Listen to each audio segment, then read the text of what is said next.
Great. So we're going to start now. And thank you all for coming to this panel that we've called Toyota, Sony, and Sushi, Nikkei and the Japan boom in the United States. So I'm Lon Kurashige. I organized this panel. I'm very happy that it's turned out so wonderful and that the panelists are all here. It's been a long time in planning, so thank you for sticking with me and for my multiple emails to you all. And thank you for coming and joining us today. You know, it's funny, just very briefly about the origins of this panel. When I was doing my dissertation in the early 90s on the history of the Nisei Week Festival, which is the largest Japanese festival in Los Angeles, I was looking at the photos from the 1960s Nisei Week album, or the souvenir book, and there are all these little Toyo pet cars in the Nisei Week parade. And I thought, those must be like early Toyota cars. And so it made me think there must be some kind of connection that the Japanese American community had with Toyota. And so it just kind of planted something in my head, like what is this connection? And then when I was working at the Japanese American National Museum, writing that dissertation, Sony donated 10 million or lots of money in terms of technology. So all the screens you saw at the time and everything was all donated from Sony. And they told me, oh yeah, the former chairperson, Akio Morita, felt really indebted to Nikkei. And there was a real connection there. So all of these seeds were planted a long time ago. So I'm really happy that they're coming to some fruition today in this panel. So I want to thank our main sponsors, which is the USC Shinzo Ito Center for Japanese Religions and Cultures. Our co-sponsors, USC Center for International Studies, USC's History Department, and USC's East Asian Studies Center, of which you see many of the staff here and organizing the reception. So thank you, Grace, and your staff. The schedule for today is we're going to have 4 speakers talk. First, it's going to be Saori Katada, and then John, and I'll introduce each one of them before they speak. Then John Kaji, then Shawn Layden, then Atsuko Kanai. And then after that, if we have time, I'm going to engage them in about 20 minutes of discussion, and they can talk amongst themselves as well and ask questions. And then we're going to open it up to the audience to ask questions. If just logistics, if you're interested or if you need to use the restrooms, they're to the left outside the door. And fortunately for our talk today, the Consul General of Japan in Los Angeles, Consul General Sone, is able to be with us. So let me just give him a brief introduction, and he's going to give us some opening remarks. So Consul General Sone Kenko became Consul General of Japan in Los Angeles in September 2022, following an assignment at the Ministry of Foreign Affairs Assistant, as the Ministry of Foreign Affairs Assistant Minister and Director General for Cultural Affairs. Since 1989, Sone-san's diplomatic career has taken him to Geneva, New Delhi, and now 3 locations in the US, beginning with Wesleyan University. Were you a student at Wesleyan? It's been 2 years. Oh, in Connecticut. Oh, great. Serving multiple times in the sphere of economic affairs in the context of North America, the OECD, the international economy, and specifically of the US and India, as well as ambassador in charge of economic diplomacy. Sone-san has worked as Deputy Cabinet Secretary for Public Affairs, Director of Global Communications in the Prime Minister's Office, and Deputy Director General for Asian and Oceania Affairs. So, Consul General Sone, please. All right.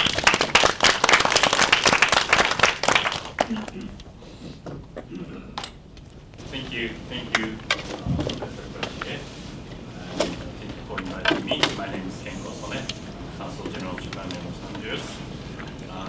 Well, I just heard from in explaining my careers, he talked about I was working in the Prime Minister's Office. So in 2015, I think Prime Minister visited Los Angeles and came to this campus.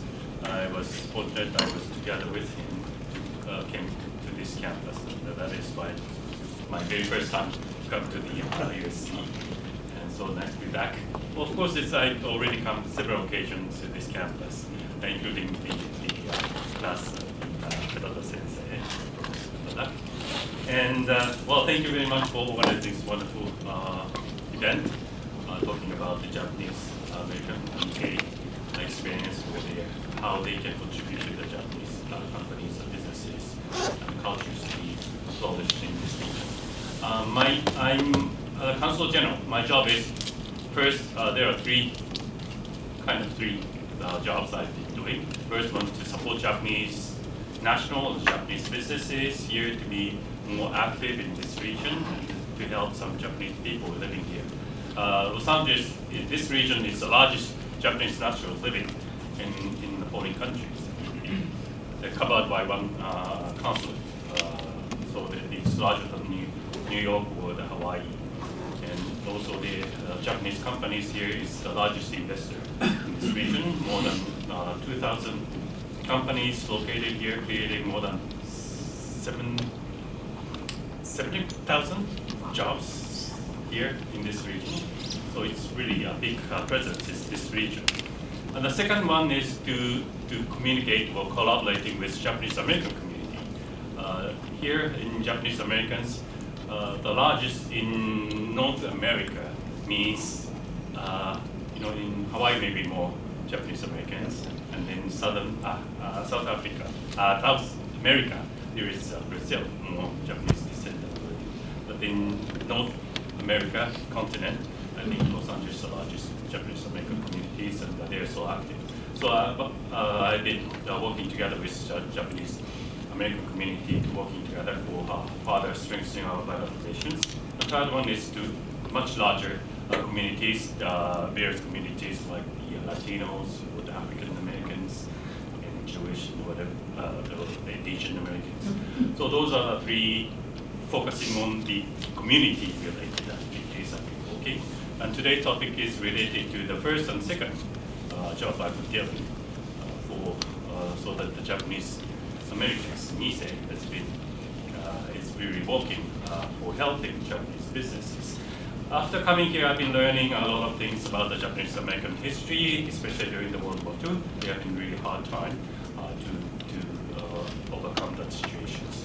But even after that, there are several difficulties which I'm still not yet learned much about the history of after the World War II, how the Japanese Americans do it. I think the journalists also working on the part.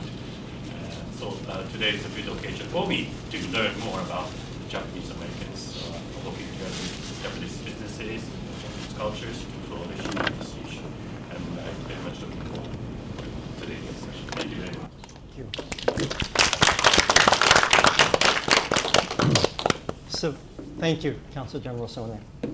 So before we proceed to the panels, we have a little special, what can you call it, honoring of one of our panelists today. So I'm going to invite Josh Goldstein, my colleague in the History Department, who's the chair of East Asian Studies Center, and Ceres Bostros McDowell from USC Development.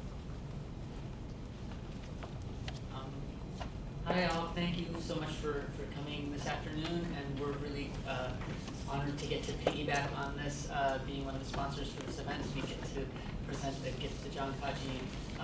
He's been invaluably supportive of the East Asian Studies Center and continues to be, and we'd like to give a gift he's made a really generous donation to the John Kaji Family East Asian Studies Center Fellowship Fund, which will enable us in the coming years to be able to have students join our Global East Asia Study Abroad programs in Japan and otherwise. And make it available not just to all students regardless of their financial background, which is really absolutely crucial to making this program flourishing as it does, and students absolutely love it. And your donation couldn't come at a more important time. We really are extremely grateful. So this is just a small token of our appreciation. Thank you very much. Thank you. Appreciate it.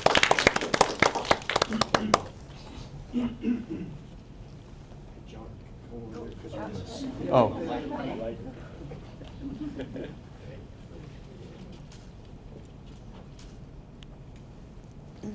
Thank you. Thank you.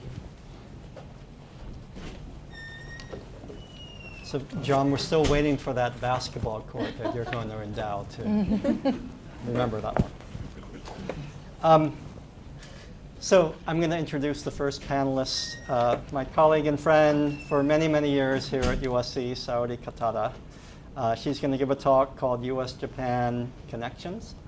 So Saori is Professor of International Relations at USC and currently Director of Center for International Studies. She served as Vice President of International Studies Association and on the editorial team of Review of International Political Economy, a journal.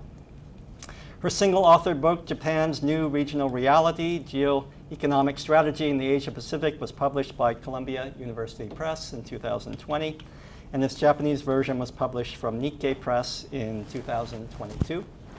Her other single-authored book, Banking on Stability, Japan and the Cross-Pacific Dynamics of International Financial Crisis and Management, came out with the University of Michigan in 2001 and received the Masayoshi Ohira Memorial Book Award.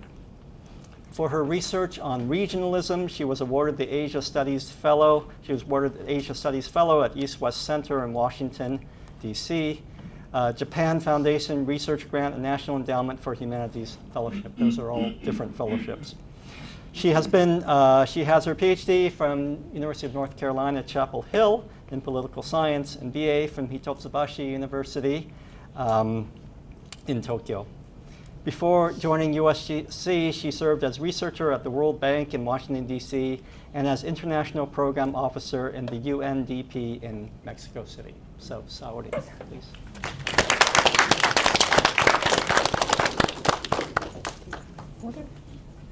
Oh, let me pull up your. Yeah, thanks. Yep. Great. Thank you. Thank you, Lon, for a generous introduction. And I would like to thank Kaji-san too. I used to teach this Global East Asia, taking my USC students to Japan, 8 times maybe? Something like that, to Meiji. I actually worked to set it up. And as I see all these students benefiting so much from that experience, I'm really grateful for all your help. Thank you. Thank you again. So very happy to be here. Good afternoon, and thank you for coming. This is a very exciting event. But my role here is actually to just set the stage. I'm not an expert on Japanese American history like Lon is, and all the people who's on the panel who had a deep knowledge and experience about the businesses and the connection between Japan and US. My expertise is mostly on the kind of more macro level kind of interaction between Japan and the United States in a kind of trade and investment. So I would like to give a bit of a context of what these people with the in-depth knowledge of what's going on could be talking about after my presentation. So this is just covering US-Japan political and economic relations. You probably have seen this picture. This is a picture from actually 1981. This is where the United Auto Workers, Chapter 588 of the Ford Motor Company, is bashing this 1975 Toyota. And Lon just talked about how Toyota was prevalent in the context of the Asian, the kind of Japanese American festivals and so on and so forth. It was also in the context of US-Japan trade conflict. Japan and US had various conflicts, but this is the kind of economic iteration of it in the 1980s. This was a time when Japan was bashed in various ways in terms of unfair trade practices and inundating the American market with cheap goods. And afterwards, it has gotten much more competitive, and that is what was capturing all the anger by the part of the American workers. Meanwhile, the time has passed, so this was about 30, 40 years almost ago. Now the trade deficit between Japan and the United States doesn't show the same kind of prevalence. So this is the data from US bilateral trade deficit. And the gray one is the total trade deficit and how much Japan and China captures in that deficit. So i.e., how much US is importing from these countries minus how much they are exporting, and the percentage of their US's total deficit, and how much Japan and China are contributing to it.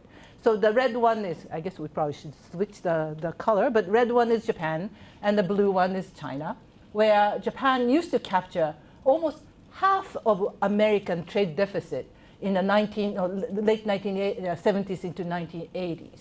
While as the kind of things progressed in the almost late 1990s into 21st century, Japan's deficit, which was capturing almost all of it, declined quite drastically. Meanwhile, the China one, the blue one, which used to capture only not even around 0%, around the time that Japan was really catching the headline, has increased quite significantly. By now, it's about 50% of kind of the trade deficit. Well, 40-50% of trade deficit that U.S. has bilaterally in the trading of goods would be going, kind of coming from China. So now Japan's kind of hovering around 10%, which is not very significant. Obviously, this is the kind of in the context of the change of economic power between Japan and China. So this is the United States, the blue, sorry, different colors. United States blue, and then China is the kind of the kind of orangish, and then Japan the other kind of grayish color, where this is how much these economies capture within the global economy. So yes, obviously the ratio of U.S. capturing the global U.S. economy capturing in the global economy has declined, so has Japan's, while China's increase is quite significant. Meanwhile, that kind of story of Japan's somewhat of a retreat in terms of the economic might it used to have in the global economy, masks the kind of importance that Japan has had in the context of the U.S. economy.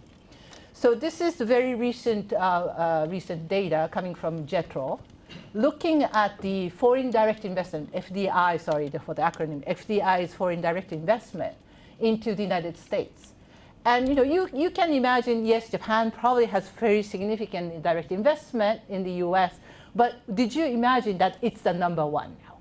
In 2020, Japan captures $679 billion in foreign direct investment into the United States, which is above and beyond Canada, Germany, or UK. UK used to be by far the largest direct investors into the United States. Now Japan is number one in that sense.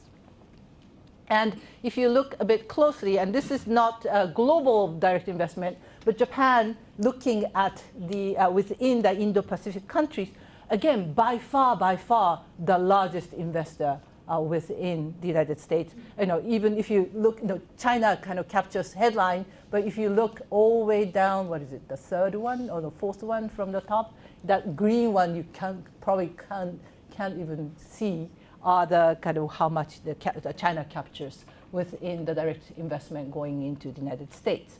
If you look at the component of these direct investment, many of the automobiles and computer products and things like that are very much the large portion of it, as well as various other industries, chemical, plastic, and various rubber and various other things. These are the greenfield investment that goes into the United States. Then overall, so this is a kind of part that gives a backdrop to how important Japanese American kind of businesses and connections are making the difference within the bilateral relationship between Japan and the United States. Just to give a little bit more flavor to what's going on between Japan and U.S., this is coming from the Congressional Research Service of just recently. What are the kind of other common interests? Obviously, United States and Japan are the most important alliance partners within the Indo-Pacific. The military component is quite significant there too. Also, Japan and U.S. have a significant collaboration in various ways involving South Korea these days too, where, and in the context of many uncertainties and instabilities in the region, as well as building various rules-based order, including free trade agreement and many of the kind of economic initiatives that's going on around the Indo-Pacific. Finally, these days, Japan and US are very good friends. This is from the Pew Research Center, where they do a lot of public opinion research. And if you look at the comparison between 1989, which was the kind of high time of trade, so that's the top, what do you call it, the black box, compared to the 2015, the kind of kind of trade relationship, it's clearly improved. So it used to be that U.S. didn't see Japan as a fair trader. U.S. thought this was unfair practice was prevalent, as well as kind of so these are the kind of two components that basically flipped in 2015, where U.S. see Japan to be a fair trader, and also kind of the unfair kind of concern has reduced. And what's more impressive is the favorability rate, how U.S. trusts Japan. So this is the one on the left side of the round circle is 68%, while Japanese trust U.S. quite significantly, 75%. So altogether, this is a really strong bonding of these two countries, and definitely the Japanese American communities has been a significant kind of interlocutor and a catalyst of this very strong relationship. Just want to, What do you attribute that to? Do you have a sense as to why public opinion has shifted? Well, so obviously during the time of the economic tension in the 1980s, that was the clear component of it. Now there is no, you don't. I think Sone-san always talks about this. This is a kind of very good time of Japan-U.S. relations, because the economic relations is very strong without a major tension. I mean, there are a few pockets like Nippon Steel now and then things like that's going on, but it's been very strong, and it's a mutually beneficial relationship, and I think that's being recognized as such. And obviously having a big rival and concern, which is China, that kind of makes the bond even stronger, it seems to me. Yeah, so I would like to end with this just a plug. So I think Lon told us that I used to be a fellow at the East-West Center of Washington. They produce every few years they produce Some Country Matters for U.S. and Japan is one of the major ones. So this is the booklet that just came out in November last year. This is the Japan Matters for United States, and if this is like a 20-page booklet. If you look at it, it will have a disaggregated information about which state trade how much, investment, people-to-people relations, many of the components. So if you're interested in knowing more about how Japan matters to the United States, this would be a very good resource to tap into. So I would like to stop here and thank you again. I should sit somewhere. Okay, thank you, Saori.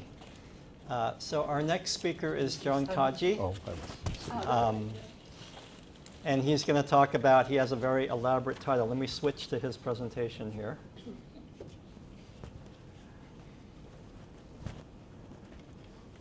Okay, hold on a sec, John. I have a long introduction for you. Oh, okay. So you can see it. The Prisoner, the Crown, and the Prince, how a struggling Nisei CPA and an unknown Japanese company helped each other in 1950s America. So John, his current iteration is he's a politician. He's a member of the City of Torrance,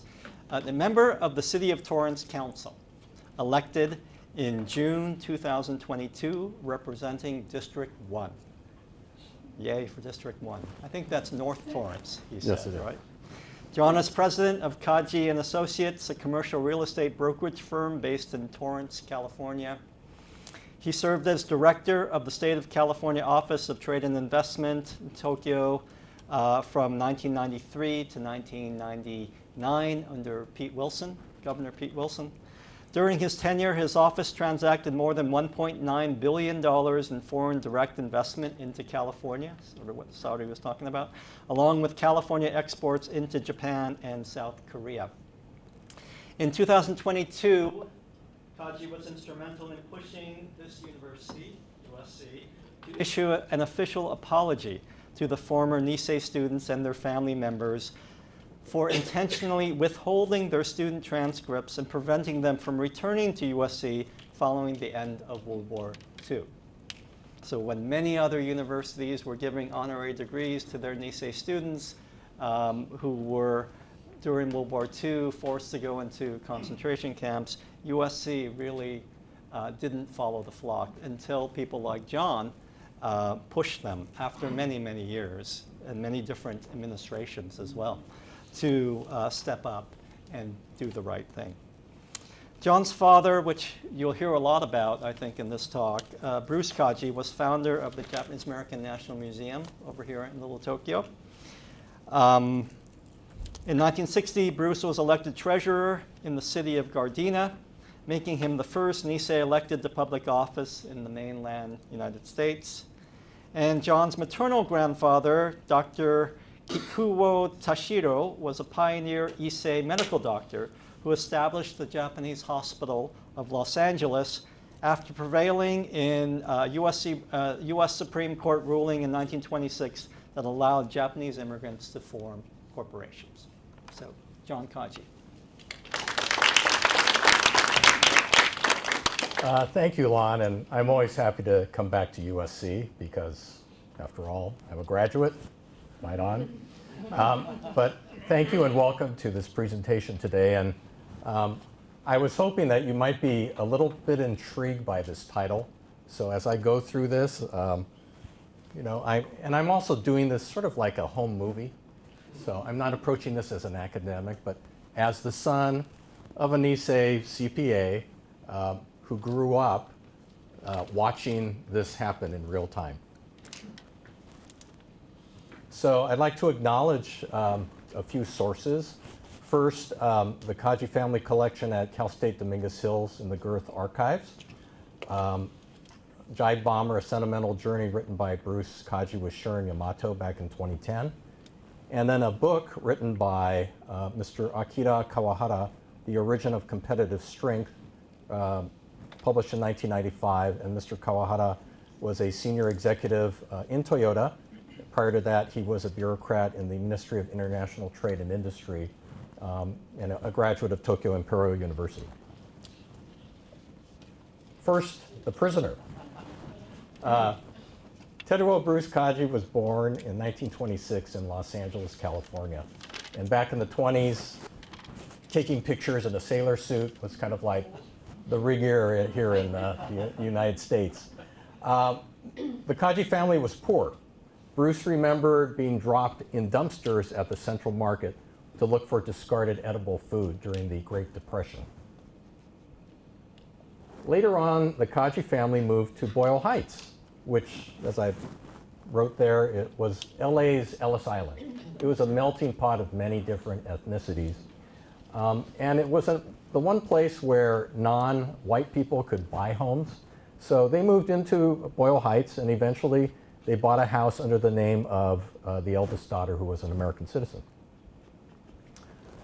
As many of you know, upon the bombing of Pearl Harbor that launched the United States into World War II, but also as a result of World War II, President Franklin Roosevelt signed Executive Order 9066, which led to the expulsion of Japanese Americans from the West Coast. So this is a picture in front of the historic Nishi-Honganji Temple on 1st Street and Central Avenue in Little Tokyo.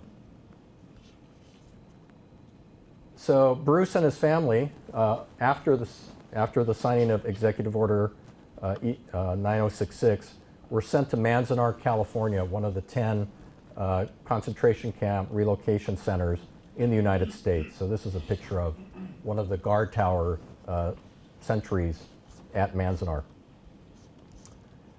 Bruce graduated from Manzanar High School in 1944. This is a picture of Bruce standing in front of his residence, one of the barracks. at Manzanar. But as he told me, in spite of being in the camp, he always tried to be optimistic about life. And as I wrote here, he's always, for some reason, he's always smiling. Next, there he is smiling again. Bruce entered the United States Army in 1944, and he was sent to the Military Intelligence Service Language School to become a Japanese linguist. The Military Intelligence Service was comprised of a lot of Nisei, some Kibei or Japanese Americans who lived in Japan. And so they were recruited and trained to serve as interpreters, translators, and were sent into the Pacific Theater of Combat. This is a picture of the Daiichi Mutual Insurance Building in Tokyo. This building was a strategic location. It served as the general headquarters for General Douglas MacArthur, who was the Supreme Commander of Allied Forces in Japan. Bruce and his fellow Nisei linguists lived in the Nihon Yusen building, which was close to the Daiichi headquarters building. So here he is standing in front of the Imperial Palace, smiling once again. Bruce thought he was going to be stationed in Tokyo for a good length of time. However, at that same time, the War Crimes Tribunal hearings were launched in Manila in the Philippines in 1946. So Bruce and his other Nisei linguist friends were transferred to Manila. And during that time, Bruce served as a translator, and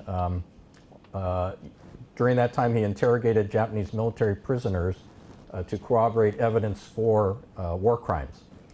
And during that period, all of the Nisei linguists lived in a compound which was surrounded by barbed wire to protect them from the Filipino population, because they couldn't tell if they were Japanese military or allies.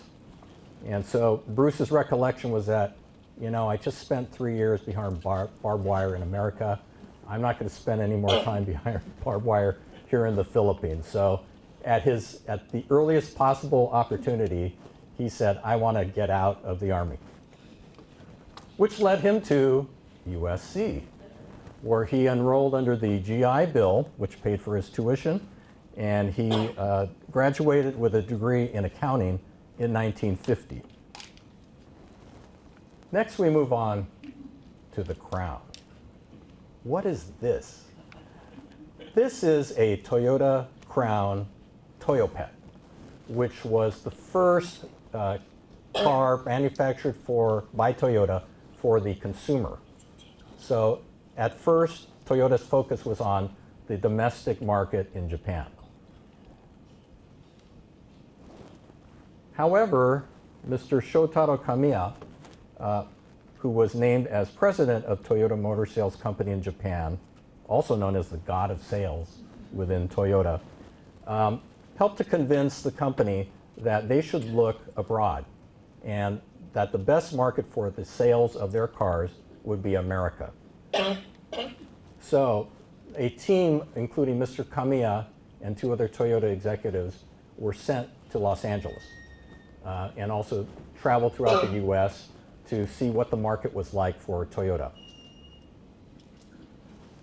So during that time, Bruce was introduced to the Toyota executives who needed a Japanese-speaking CPA. And so Bruce was contacted by both the Japanese consulate in Los Angeles and also one of his attorney friends, a Japanese-speaking attorney, and they both said, Bruce, this company needs your help. And at the time, Bruce created his own accounting firm, and he really needed the business. Now, Bruce, along with other Niseis, tried to get jobs with the major accounting firms. However, there was an unwritten policy at that time that the big 8 accounting firms would not hire Asians, especially Japanese. So they were forced, like my father, to create their own companies. So this is a picture of Bruce standing in front of a pink Crown Toyota, in the showroom at Hollywood Toyota, which was their first dealership. Now, Bruce saw how sales were not going, and so guess what he decided to do? He said, you know what? I think I'm going to buy one of these. So this is a picture of my mother, Frances, holding my brother, Troy. My sister's in the back seat. So here you have a Toyota Crown with the suicide doors. You know, they open out. And this is in Gardena, circa 1961. And my dad said, Frances, here's your new car. I think it was 3 on the column, 3 gears on the column, no seat belts. And I remember as a kid, I'd stand up in the back seat behind my mom as she's driving, shifting gears through the streets of Gardena. Never flew through the windshield. What did Bruce drive? Bruce drove a Cadillac because in 1950s America, that was status. And everyone wanted status, and it wasn't a Toyota. So Bruce had his accounting practice based in Gardena, and one of his clients operated what was called Gardena Speedway. Now, back in the 50s and 60s, they had things called demolition derbies. They had races around this dirt oval track. Gardena had 2 tracks. One was Gardena Speedway, the other was Ascot. And you had people showing up to drive in these, Parnelli Jones, A.J. Foyt, Carroll Shelby. These are names from American automotive history. They were in Gardena. Bruce decided, you know what? Because KTLA Channel 5 covers these demolition derbies, I think I'm going to get Toyota to bring their car out. So here's a picture of Bruce with the owner of the Speedway on live TV, the first time Toyota was ever on local television in America. And once again, he's smiling. Also at this same event, there's a Toyota Crown on the left and an Indy car on the right.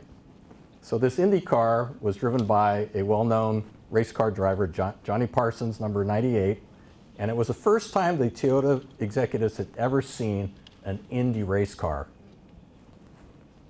But it gave him some ideas. Now at this time, Bruce, we were living in the city of Gardena, and some of his local friends in Gardena said, you know what, Bruce, there's an election coming up in Gardena. Would you consider running for elected office for the city treasurer? And he goes, I don't really know. I'm not really a politician. This is something that is outside of accounting. Well, in talking to his friends at Toyota, they said, Bruce, you should run for office. And so the executives, including Mr. Kawahara, they pulled out their pen and wrote these. This is one example. In calligraphy, these are the words Hisho, or certain victory, that was presented to Bruce, and on the side it says Beikoku Toyota Jidosha, or Toyota Motor Sales USA. And so Bruce used to think, well, you know what? Okay, with the support of the Toyota people, I think I'm going to win. So he was elected in 1960 and became the first Japanese American elected official on the mainland US. Following his win, Bruce got a call from one of the Los Angeles County supervisors, Kenneth Hahn. And so in 1960, Bruce went to the Board of Administration, which is now named after Kenneth Hahn, to be congratulated by Kenny Hahn. So now he's a politician, accountant. And he told his Toyota friends, well, I don't know what this is going to lead to, but Kenny Hahn one day called Bruce and said, Bruce, we're going to have a VIP visiting Los Angeles, and you need to be there with me when this VIP arrives at LAX. The Prince. This is a picture, and it's a very interesting picture. In the background, I don't know if you could see it, but it says United States Air Force. This was before there was a Japan Airlines. So the Crown Prince of Japan, Crown Prince Akihito, flew to the United States, stopped in Los Angeles. Now what's really, let me explain some backstory on this picture. It's 1961. Supervisor Hahn is there, the mayor of Los Angeles are there to welcome the Crown Prince. Bruce is in line. Kenny Hahn says, Bruce, come here. You got to say hi to the Crown Prince. He goes, okay. So he's standing there just saying, welcome. No, Bruce, get over there. Shake his hand. So Bruce goes, okay. So this is when the picture was taken. Now, you have to put it in historical context. It's the Crown Prince of Japan. In Japan, no, you would never shake the hand of the Crown Prince or the Emperor. It just doesn't happen. And so what he told me later on, there are a number of Japanese Americans there to welcome the Crown Prince. When he did that, suddenly he heard this gasp in the audience. Bruce kept smiling. Toyota fails for the moment. This is a letter, and I know you can't read it, but let me explain what this letter is. Bruce was corresponding with his friends at Toyota. Some of them had since returned to Tokyo. And in a letter written to him in August of 1961, one of the executives, Mr. Junkichi Goto, wrote him a personal letter. How are you? I enjoyed my time in Los Angeles. I'm sorry I went to Las Vegas. I lost a lot of money. Ha, ha, ha. And then here it says, I am sorry that Toyota USA has declined step by step in spite of our endeavoring and many good friends who helped us, who have gone away from the company. It seems to me that Toyota has no hope nor future in the USA anymore, to my regret. This is basically caused by the gap of industrial power between the US and Japan. However, Toyota has adapted and learned a lot of things in endeavoring to do in doing auto businesses in the US. So I found this in my father's records, and this is now at Cal State Dominguez. But this is at a special point in Toyota history in America. No one wanted the Crown. It was underpowered. It couldn't drive on the freeways. It was a failure. And they said, we're pulling up. They decided to lay off staff. But they still had dealers, and they said, well, the only car that we have left is our Land Cruiser. So we'll keep selling Land Cruisers to farmers in America because they seem to like it. But we're pulling the plug on the Crown. Later in 1961, Bruce took his mother, Katsu, to Japan. First time she had been back in Japan since immigrating to the US just after World War I. So this is a picture of Bruce and his mother being entertained by Mr. Junkichi Goto, Akira Kawahara, and their wives on a trip to Gifu, the Nagara River. And during that trip, Bruce and my grandmother toured the Toyota plant. And after returning to Gardena, he went to see his buddy who owned a Chevrolet dealership in Gardena, and he said, you know what, I think you should get into Toyotas. They're a piece of junk. I don't want to sell Toyotas. I said, no, I see what's happening in Japan, and I really think you need to worry about Toyota. So this last slide is full circle. Back during the World's Fair held in Nagoya, at that event, my father attended a reception which included Toyota executives. At the time, so he came back, but at that same event, unknown to him was Mr. Akira Kawahara, who we met first in 1957. So a note came back to the Japanese American National Museum saying, Mr. Kawahara would like to make contact with Bruce Kaji. I happened to take a trip back to Japan. I made contact with Mr. Kawahara and this Mr. Matsuda, who was with the Toyota Auto Museum. Met him in Tokyo. I think we were in Roppongi Hills, had a nice lunch. And at that time, Mr. Kawahara told me directly, I don't know if you know what your dad did for us, but without his help, I don't think we would have succeeded in our first entry into the US market. So with that concludes my remarks. The prisoner, the crown, and the prince. Thank you very much.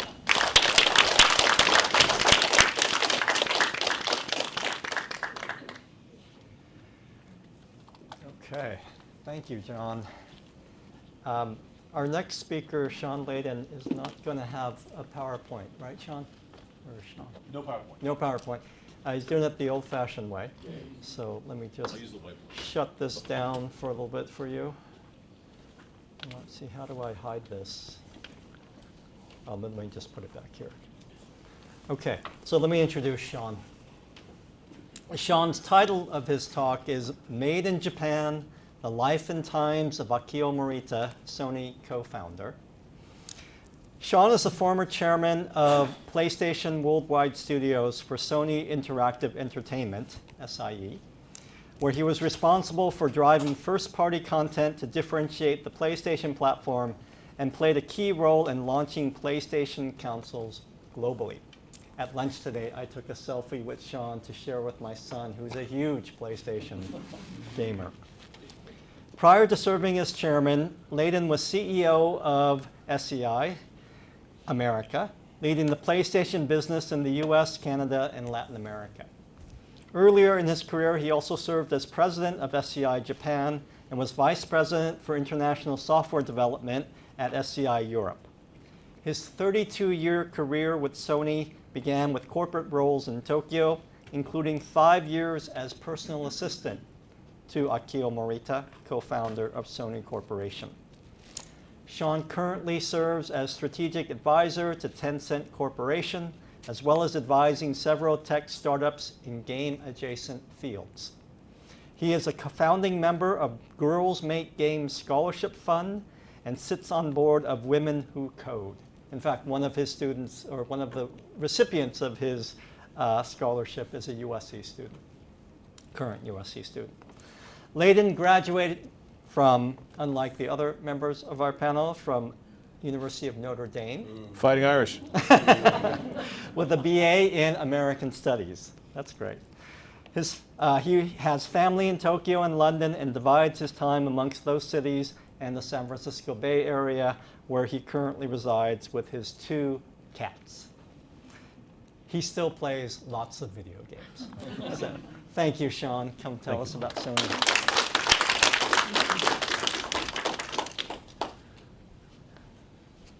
Thank you very much, Lon, for the kind introduction and mostly historically accurate, so that's good. Yes, I'm the palate cleanser today. I don't have slides, so we'll just accept what I'm going to talk about today, but this is the core of my message today.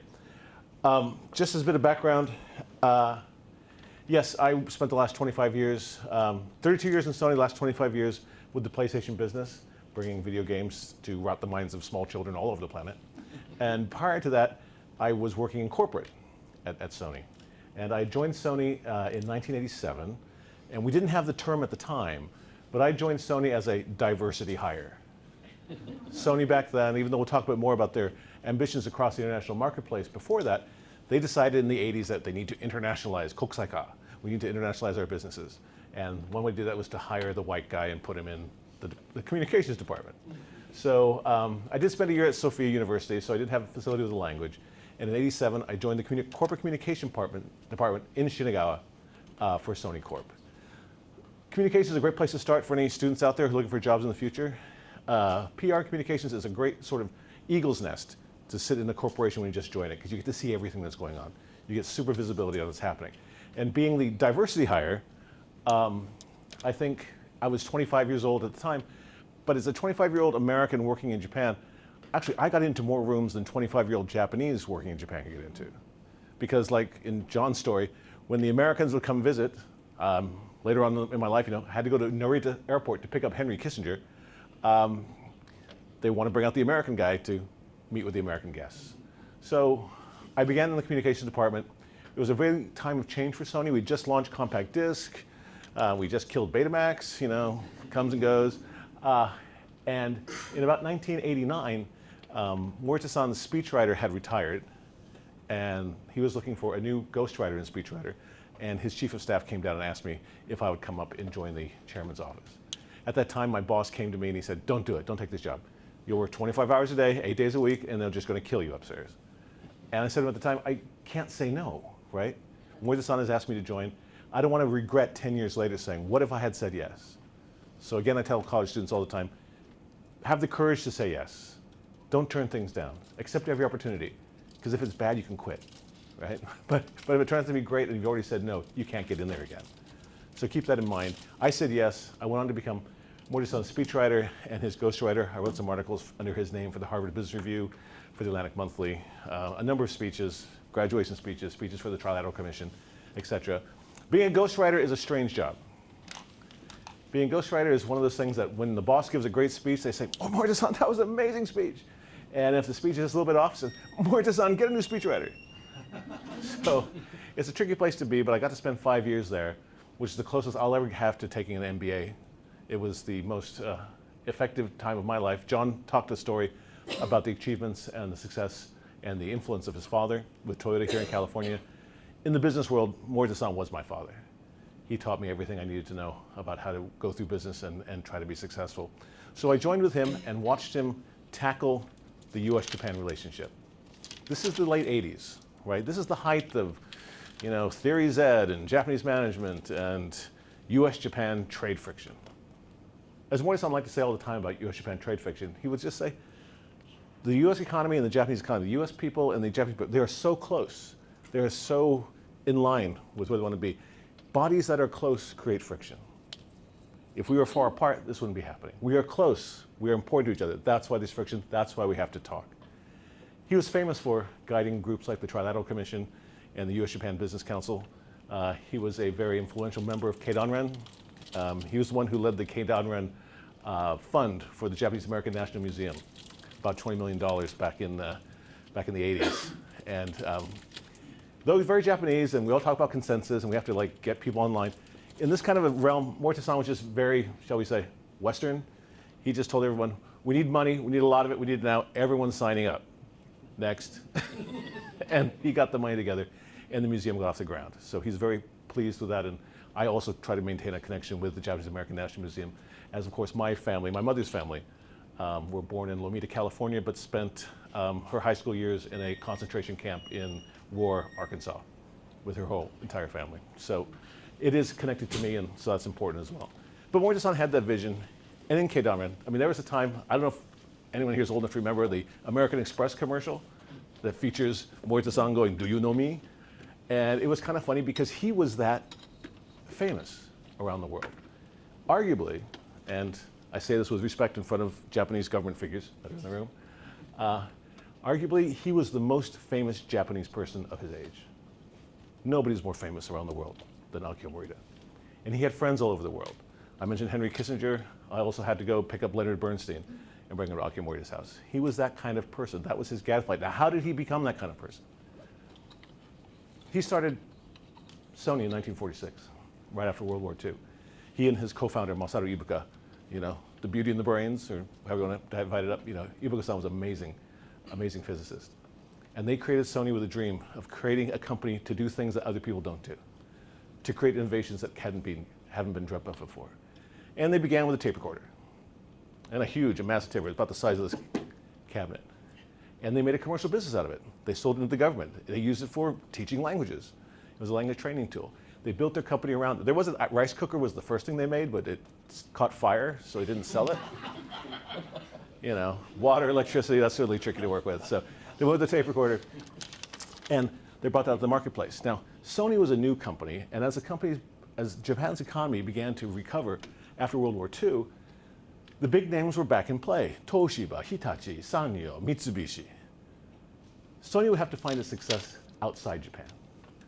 They would have to build their markets without fighting toe-to-toe on a very small archipelago of islands against these big hitters from the past and try to go out and find the future.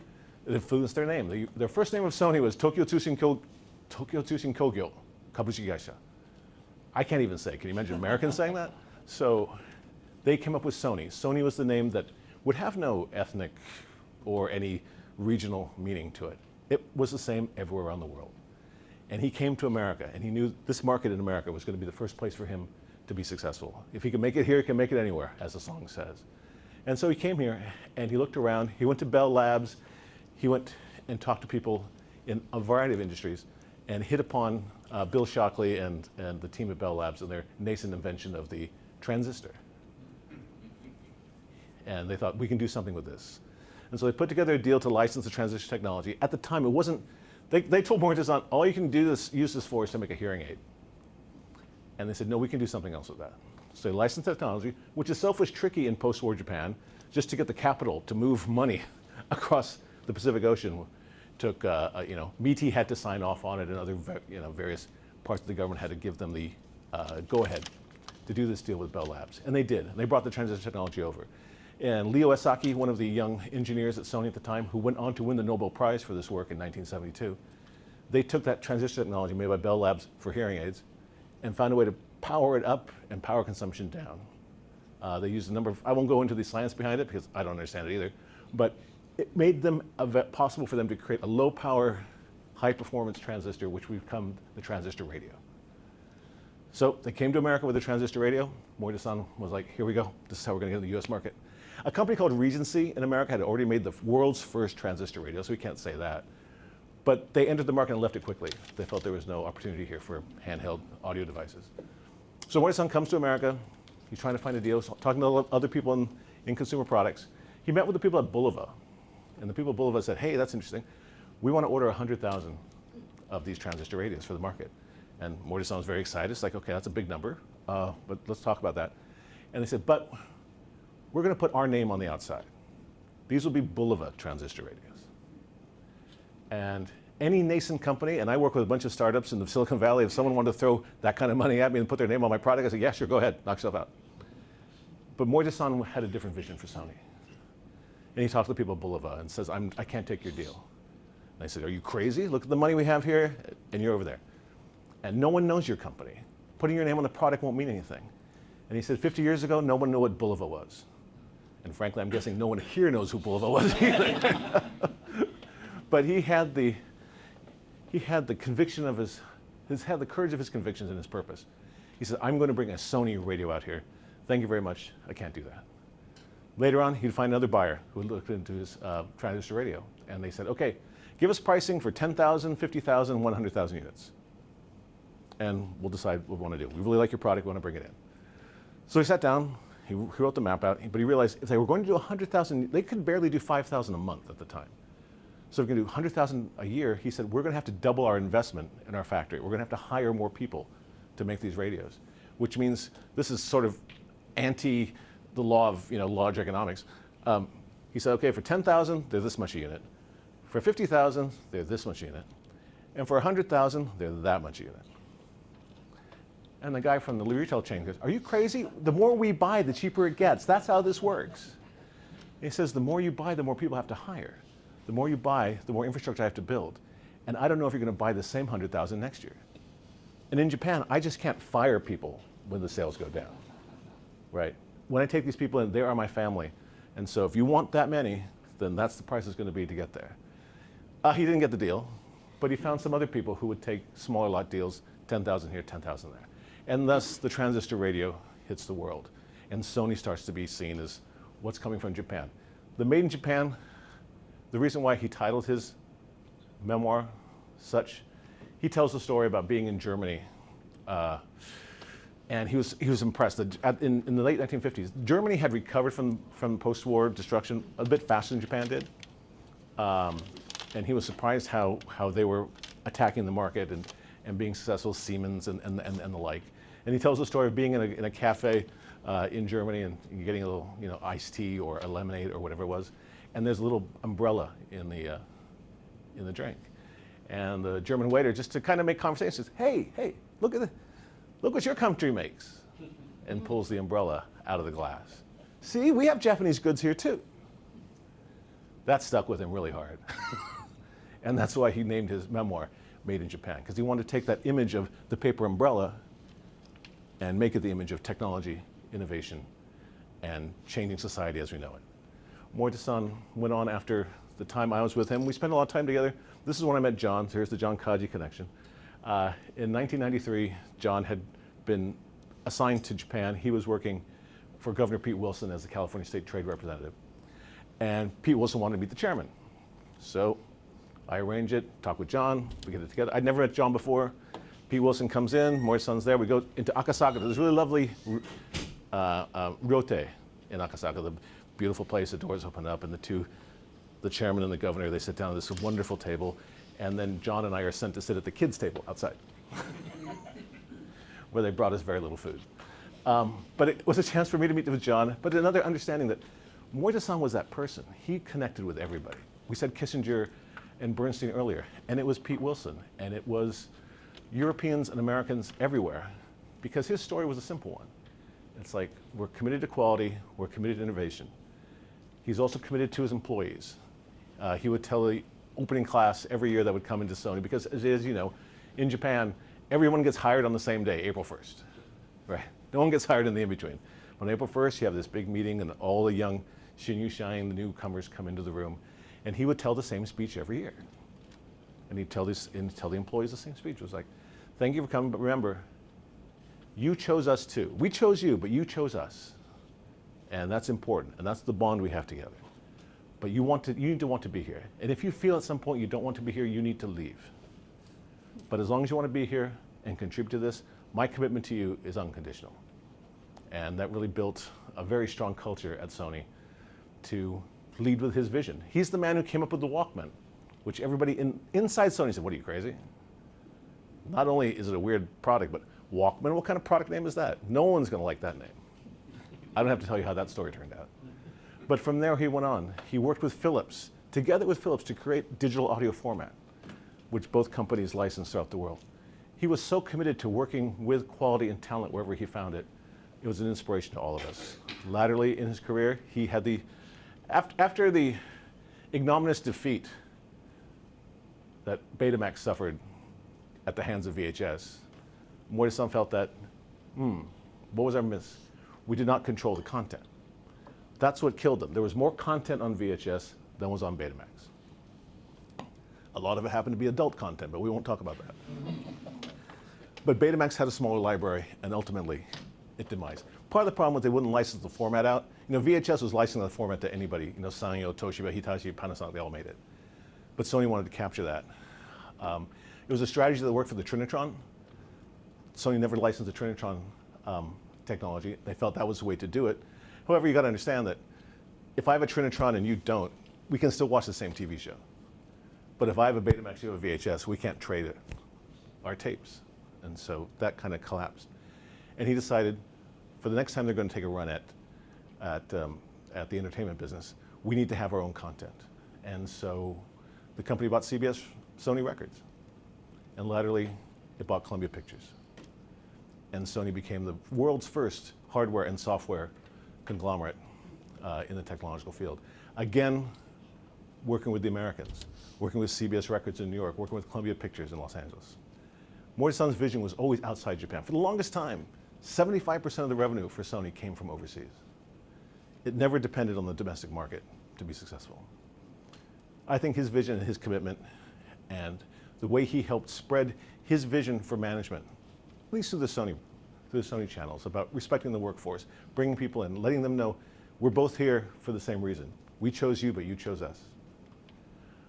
His view on the world was sadly shortened, or his impact on the world was sadly shortened, coincidentally the day after I met with John and Pete Wilson, when Morita-san was 72 years old and was still doing 6:30 a.m. tennis lessons at the Shinagawa Prince.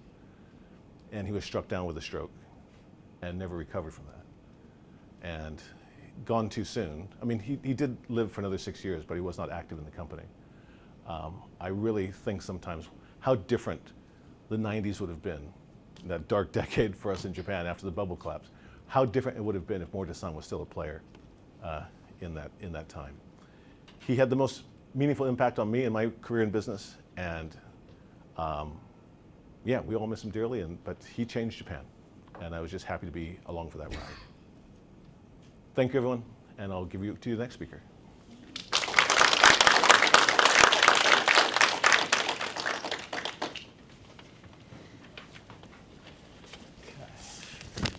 Oops.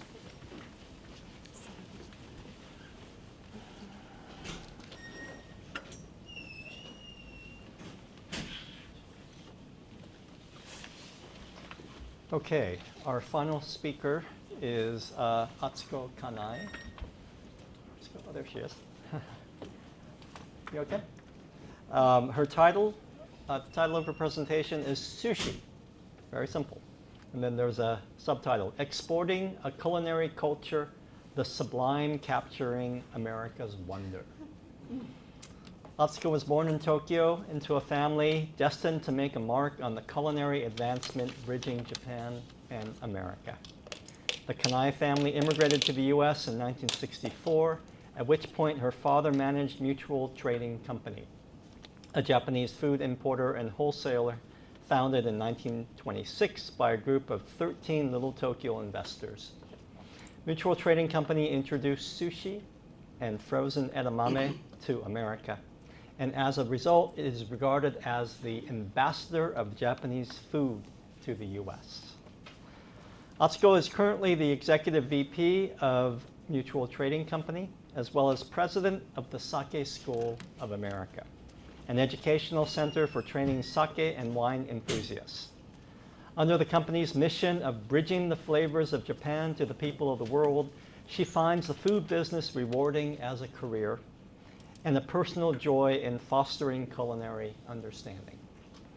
Atsuko attended USC, majoring in East Asian languages and cultures, which included a study abroad at Waseda University in Tokyo, where she discovered many of Japan's cultural experiences that she'd missed having grown up in the US.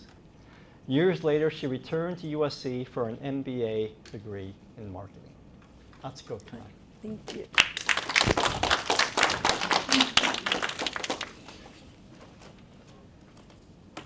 Okay. Thank you for the introduction. Now from the hardware to the software. Okay, so I'm going to start talking about Mutual Trading. It's a company that's almost 100 years old, and it was founded in 1926 by this gentleman, Sadagoro Hoshizaki. Oh. Is my mic on? Okay. So the company was founded in 1926. Is that okay? By Mr. Sadagoro Hoshizaki, by 13 investors from the Little Tokyo area. It was operated like a co-op system. We didn't have national brands, but the buyers would go to Japan, to the outskirts, and buy a whole bunch of non-branded products from small growers and distributors in the area. And back in the 20s, the product line looked like this: processed food, canned, dried sauces, and canned was big. That was the shelf. That was technologically advanced because we had tofu in a can, tsukemono in a can, takuan in a can. All these pickled vegetables, everything was a can, dried or sauces in a tub. Natural products that are not processed were things like rice, chili, agar-agar, nori, seaweeds, and so forth. Dry goods, non-food items was big on silk because Japan was so advanced in the quality silk business, as well as cotton fabrics. The cotton was interesting because they were produced in the United States and then taken to Japan to be processed and back into the US. In the pottery business, the tableware and decorative products were very in. So you look at the products, the pictures on the products below. The one on the very right is the pickled. When it ferments too much, then the whole top would pop off. So they didn't know how to get that not to pop off, so they would put this twine to make it so it's not preservable, but it can last the months that takes the product to arrive in the US. Okay, now after the war, so that was before the war. After the war is when things start happening for my father. He had been coming back and forth from Japan to the US like 1 year at a time. And he said, what am I going to bring from Japan? So he said, Americans like sweets and desserts. So he found this item called Harvest Sesame Cookies. Now this is not the original one. The company went out of business, so this is a modern version of that cookie. But he took that all over the United States. And one day at a trade show in Chicago, he meets this man named Harry Wolf. You see that man? no hair. So they meet up, and Harry comes up to my dad and says, "Who are you?" He says, "I'm Kanai." "Where are you from?" "Japan." And the third question he asked was, "What religion are you?" And my father's taken aback. He's not a very religious man. He said, "I guess I'm Buddhist." And he said, Harry says, "Well, what do the Buddhists believe in? What is your belief?" And he said, number one, family. And number two, we always try to do things that the other person wants us to do, like omotenashi, thinking of others before yourself. And Harry looks back and he says, "I'm Jewish, and we have a similar kind of philosophy." And he found they struck a friendship, and by the end of the week, Harry knew that my father was trying to set up a business here in the U.S. He says, "Kanai, to be successful in business in America, number one, you need a good doctor. Number two, you need a good lawyer. And number three, you need a good Jewish friend." And right then and there, he got hired as a consultant for mutual trading. And the picture on the left is when they go to all these conventions selling their product. Now, during that time, he did sell the cookies, but that success was very short-lived, because with that success, American companies started to take notice, and in a few years, Nabisco had made a copycat of the product, made it in Taiwan at a cheaper price, and so his business was completely wiped out. So Harry and my father are thinking, gee, what should we do? And around the same time, this is 1964, when my father arrives in LA permanently as a GM of mutual trading, and the picture on the right, that's me, the little one, in 64. And instead of going to the American market, he wants to go back to the Japanese market. However, he wants to target the restaurant business, not retail, because he thought, well, if I'm going to target the American market, I have to make them eat it first. They don't want to make it. They have to eat it first. So what quicker way would be to serve it at a restaurant where it's already prepared and people can eat. And the other thing he did was he wanted to bring modern foods to the U.S. And also Kanto-style foods. Kanto means Eastern Japan. Most of the residents in the U.S., the Japanese Americans, were from the Kansai side, which is the southern part of Japan. They had a different, culinary dishes. So he brought in things like gyoza, shumai, curry, tonkatsu, those modern types of food that were in Tokyo. And that's what he was doing at the same time his cookie business going down, down, down, down. So Harry Wolf once again says, let's go to Asia and find the next thing and bring it back to the US. So they go to Japan.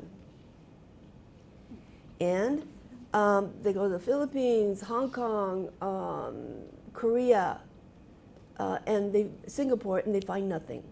And they come back to Tokyo, and they check into a hotel in Ginza, and my father says to Harry, hey, you want to eat sushi? And he says, okay.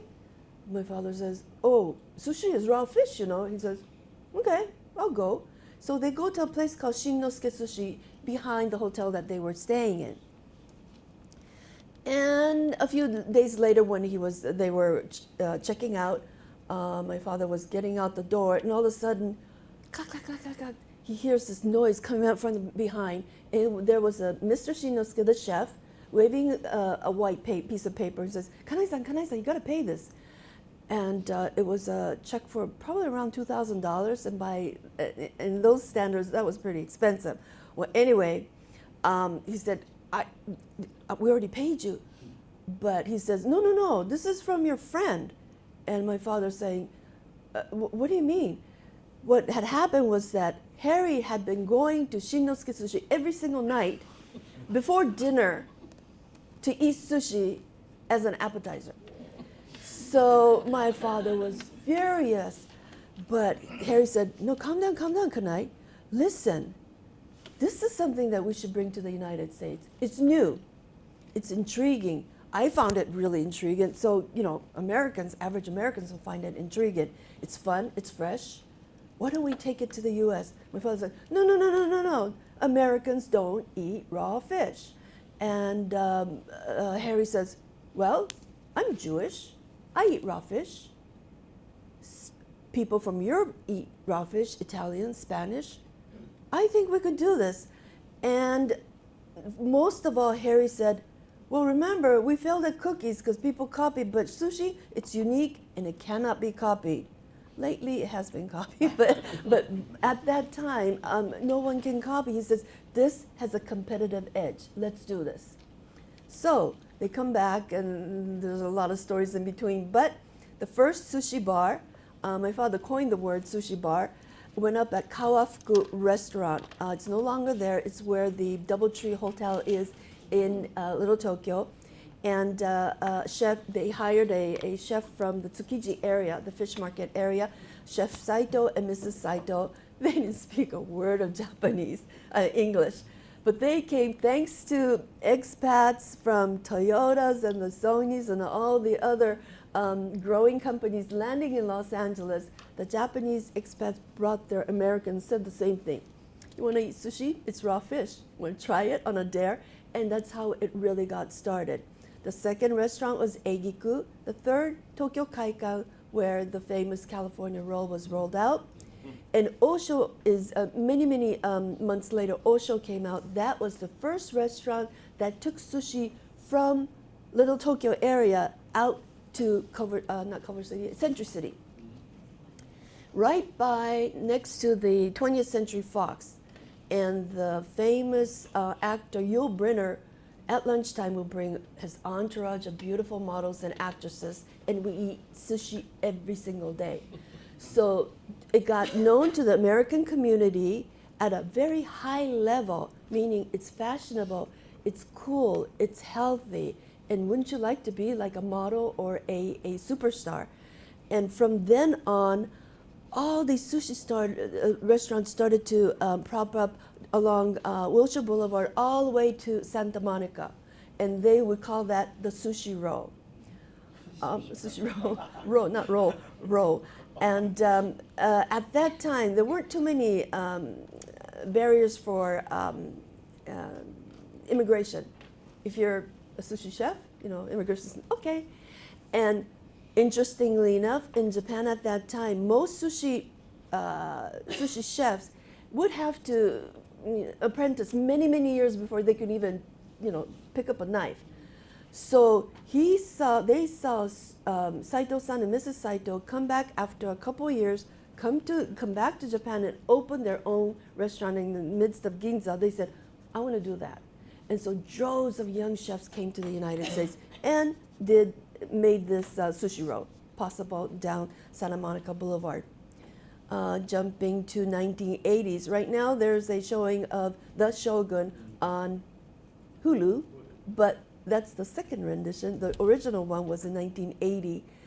And during the 1 week that Shogun was showing on NBC, every night for a week, Japanese restaurants were deserted because everyone was glued to the television watching the Shogun.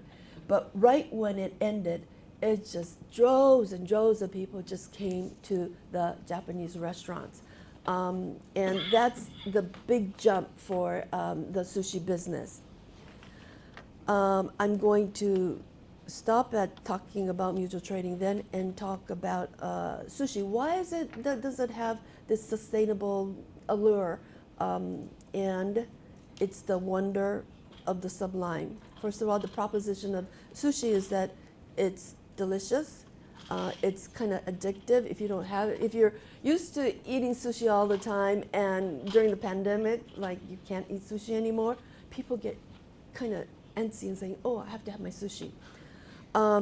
Culture and art, it's very pretty. It's entertaining. The chefs, they're so smart. They could be doing this, talking to the guests and being entertaining and yet calculate how many they ate. They're very, very smart. fresh and clean. It's very nourishing, low fat and all. And it takes a professional skill, so you feel like, well, gee, I'm going to make this at home. Not possible. So it became very popular. Not only the tangibles that you get from eating sushi, there are intangibles. For instance, the sustainability of the chef's skill. The people who are eating it will be helping that, keeping that tradition alive. By eating it, you kind of join the clean lifestyle of dining clean, dining healthy. Incorporating the season, in California we only have 2, but if you eat sushi, you could enjoy different types of fish that are being served in Japan. And the personalization, we like custom-made stuff. And so, can you make that with this? Can you make this without this, but put a bunch of something else? And so Americans love the personalization. Okay, is there competition to sushi? Not really. It's a culinary art. It's unique, and the history and the tradition. It's hard to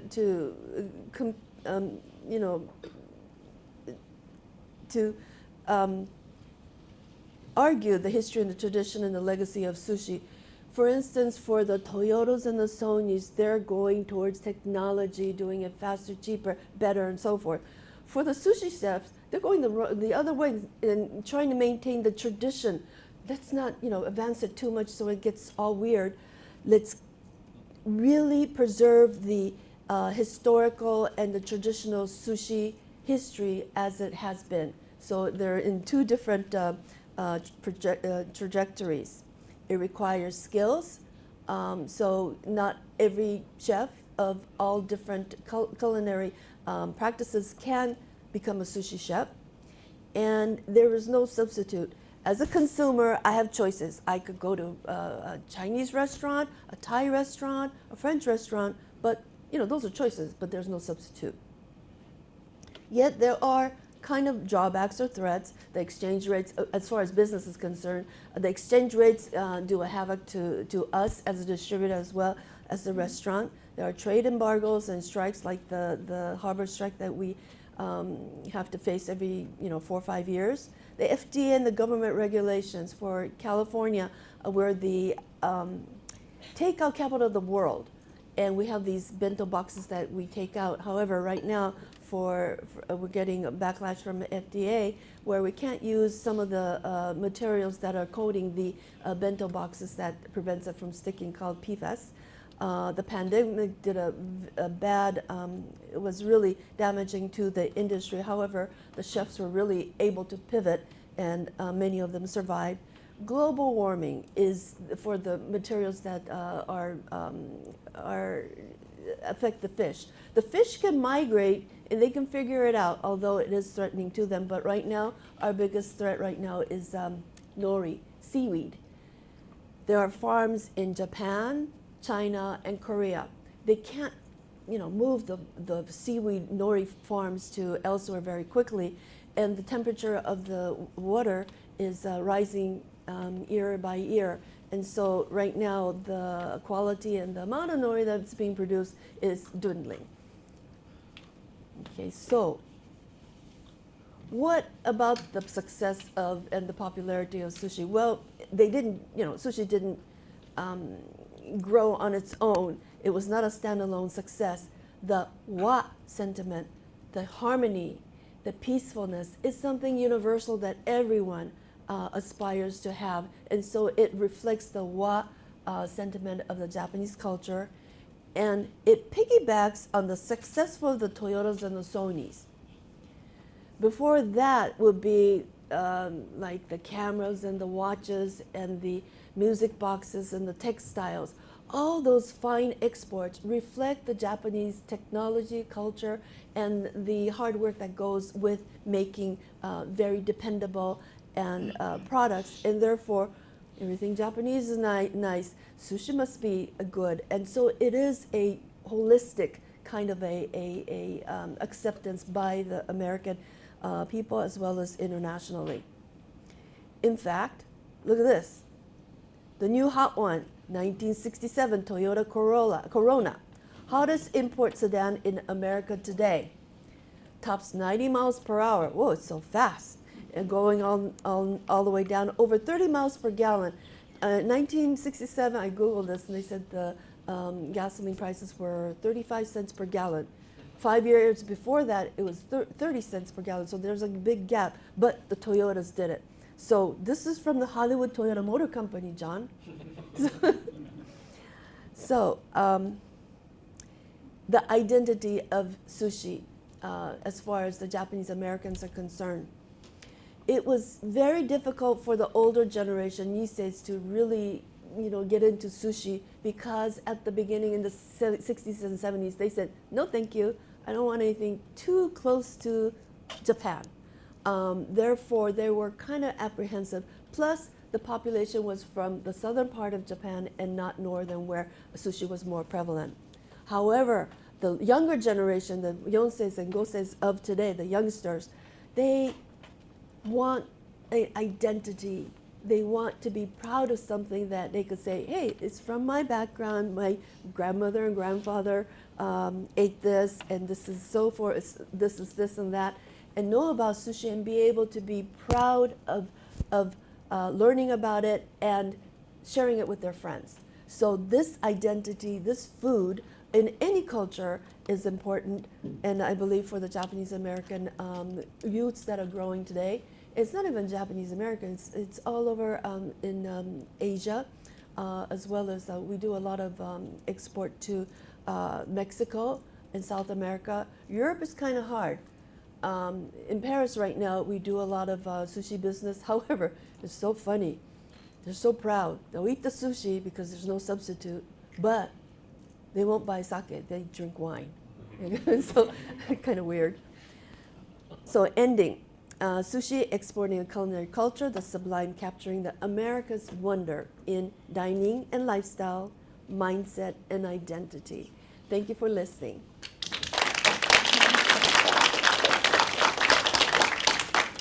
And Shawn, can you have a seat here? Sure. Thank you so much. And thank you all of the speakers for staying on time. Oh, Didn't is have it? to police you at all. Does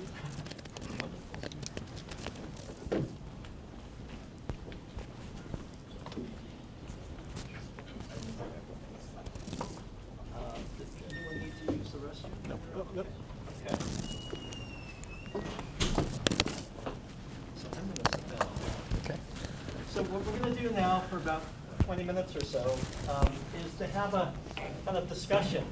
I'll lead a discussion with the speakers and ask them some questions, and they can feel free, each speaker, to ask your own question as well, especially when I'm finished with mine.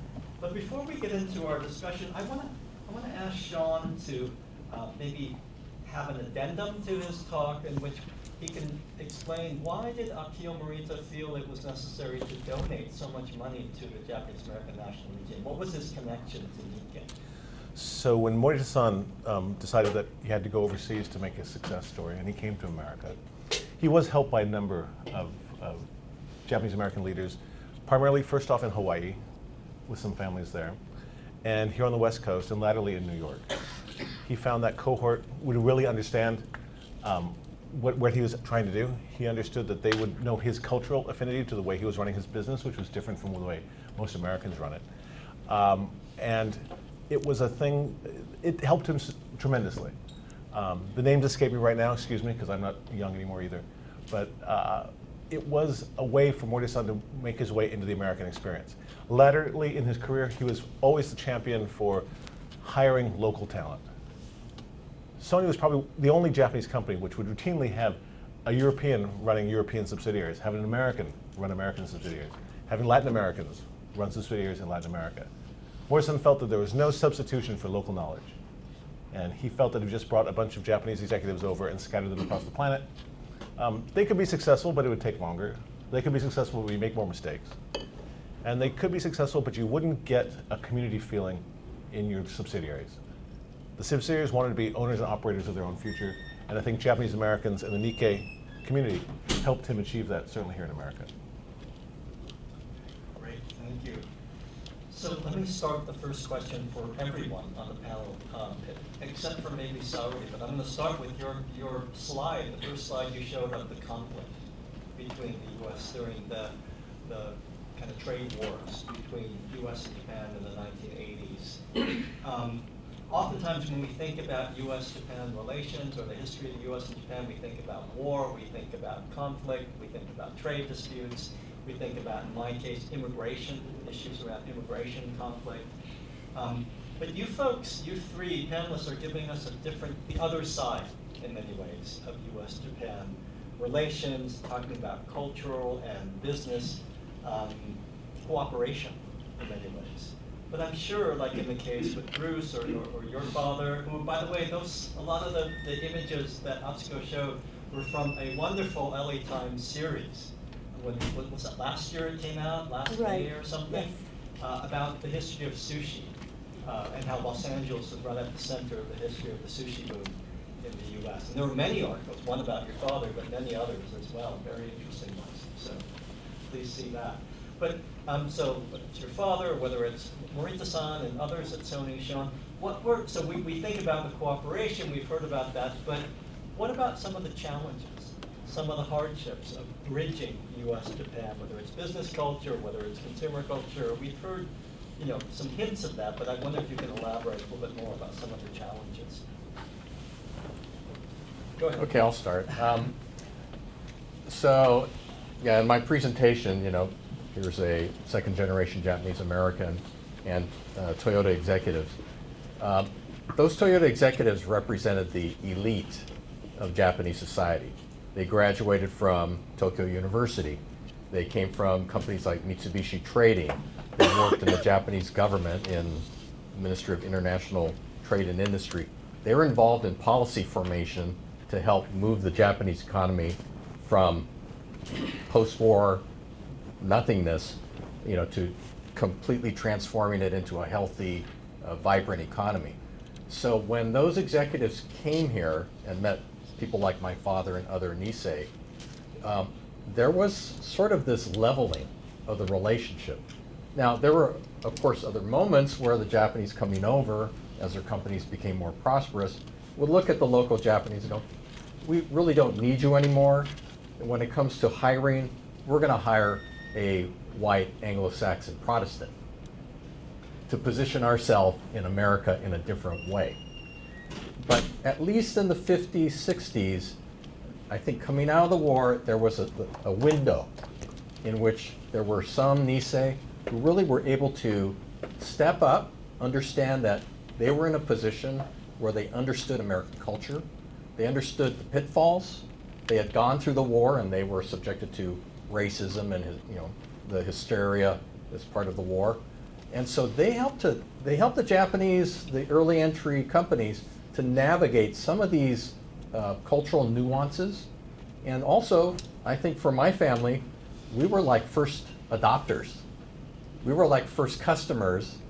On my dad's trip in 1961, he came back with a Sony transistor radio for me to listen to the LA Dodgers, Sandy Koufax, Don Drysdale, win the World Series as I was listening to them and watching them in Dodger Stadium.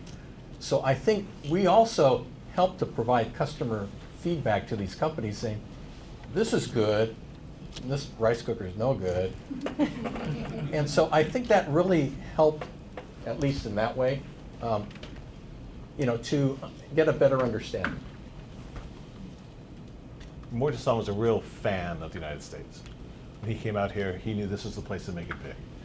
When he went to New York, with the meager amount of funds that Sony had for that type of activity, he would stay at the Waldorf Astoria, because he felt if I stayed out at the Motel 6 by the airport, no one would take me seriously. So he'd stay in the Waldorf Astoria and eat crackers. Right? So you save your money on the food bill. When they had enough money later in their career to create a showroom, he wanted it on Fifth Avenue in Manhattan. He wanted to say, we are here, this is our statement, we're here to stay. His love affair with America was well known. His friendship with Tom Watson of IBM, the folks at Bell Labs, and David Rockefeller was a close friend of his as well.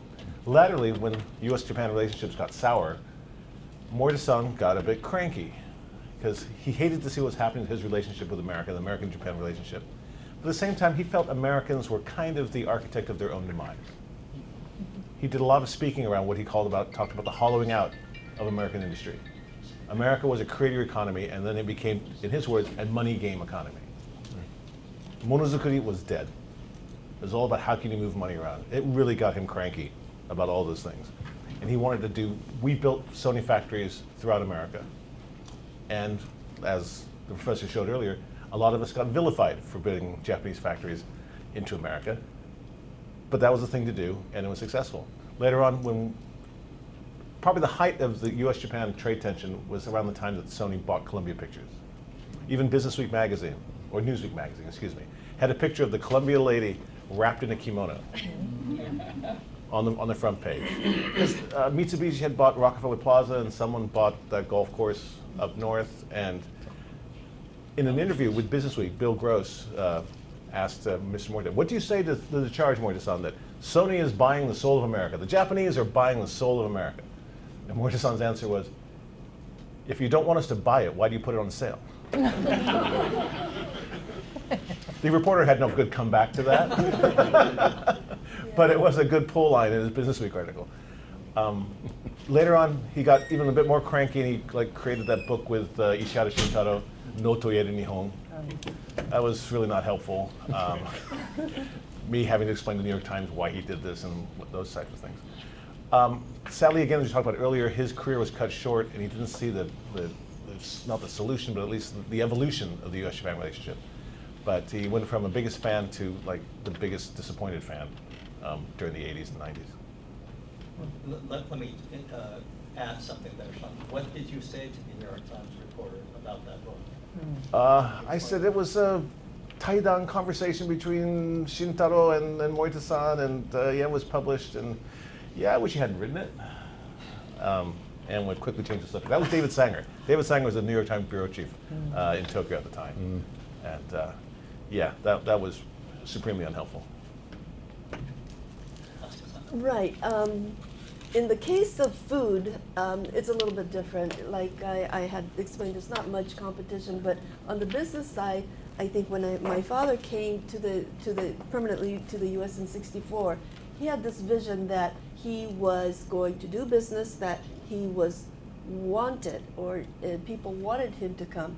However, when he got here, the business was failing, and wherever he went to, he didn't have much funds, and he had to go to the banks. No one would lend him any money. Now, he was the newer generation. He was, educated, didn't have money, but he had knowledge, and he had all these things that he wanted to do. However, he didn't have the resources. So there was only one bank,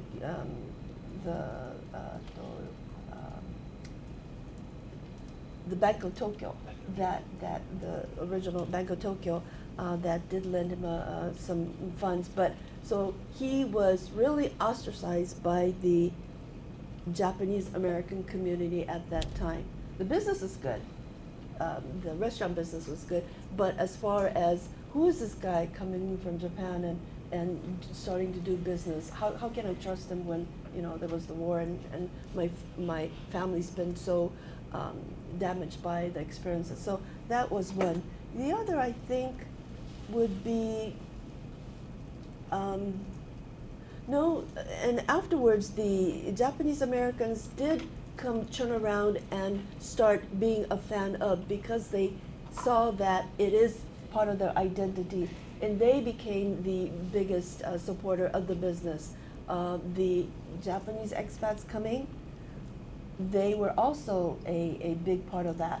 And so the food part was not hard. Developing the food, yes, but not much like your businesses were experiencing. So here's a question. Atsuko ended her talk with this wonderful sort of framing of the cultural history of the history of Japanese culture in America and perhaps the rest of the world, and how before the war it was lacquerware and textiles and so forth, and after the war maybe bicycles, cameras, automobiles, etc. And then sushi. and then sushi. So I'm wondering, in all of your cases, I'm thinking about a large sort of big cultural history of, or history of Japanese culture in America. Was there a, you mentioned Shogun, the movie, the first one, now there's a second, right, in 1980.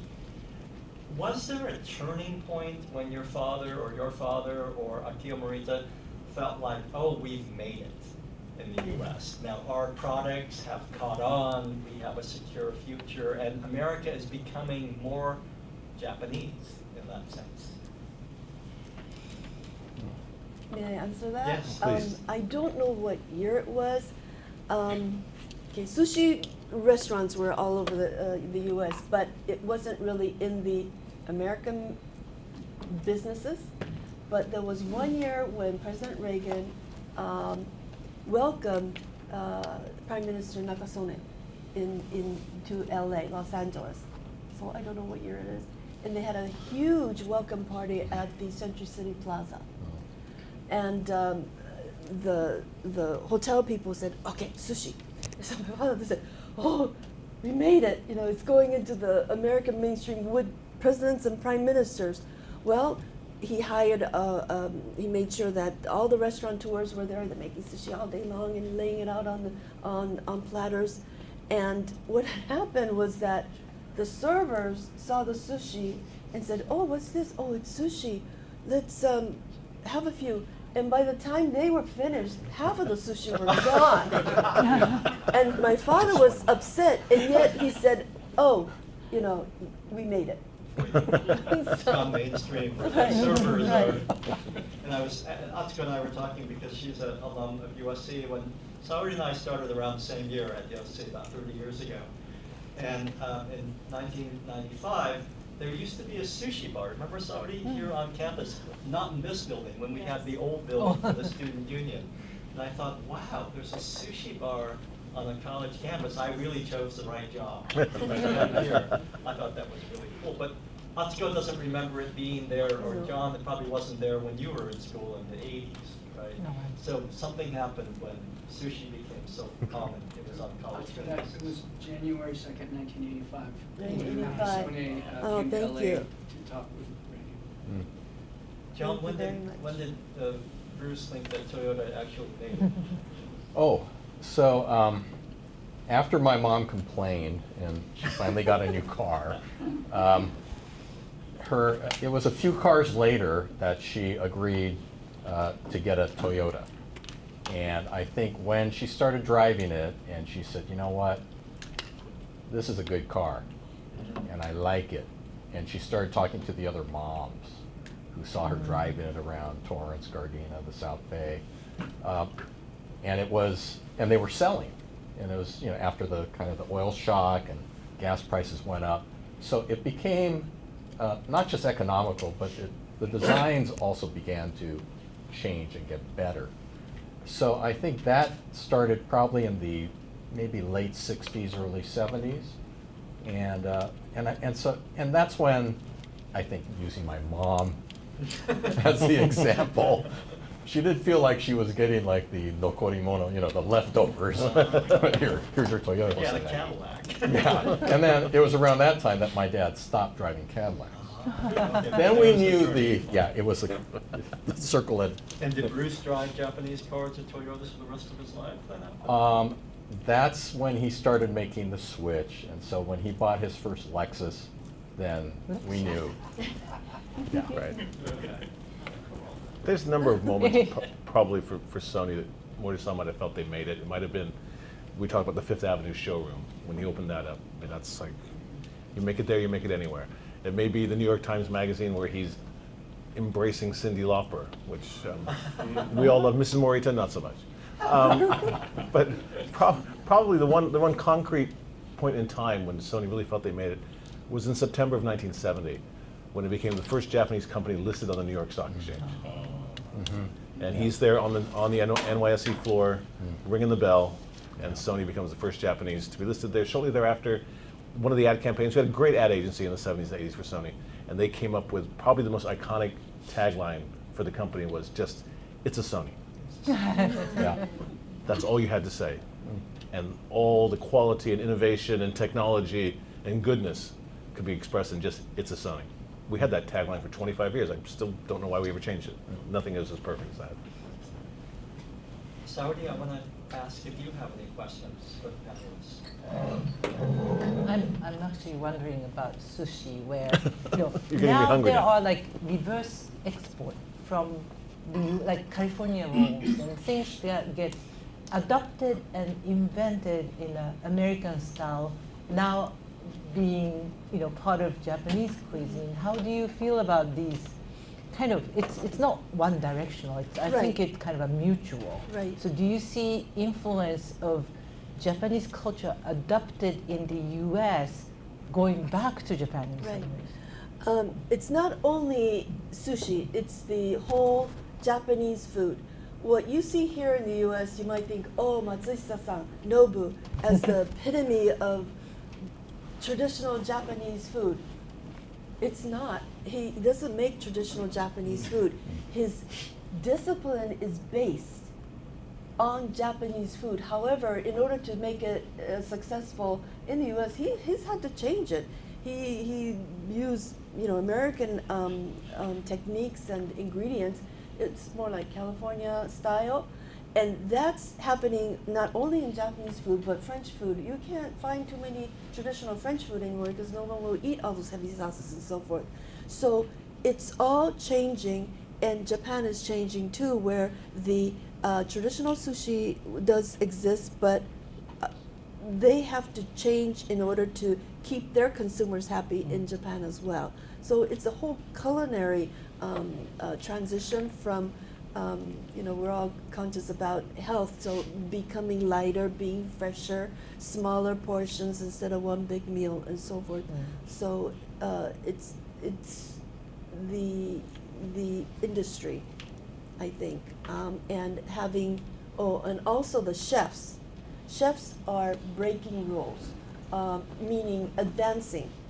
Even if a person is trained in French cooking, they are not doing the traditional. They are advancing that as well, in order to appeal to the current consumer, or else they will be out of business.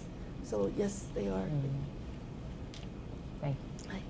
Oh, the number two restaurant in Latin America is called Maido.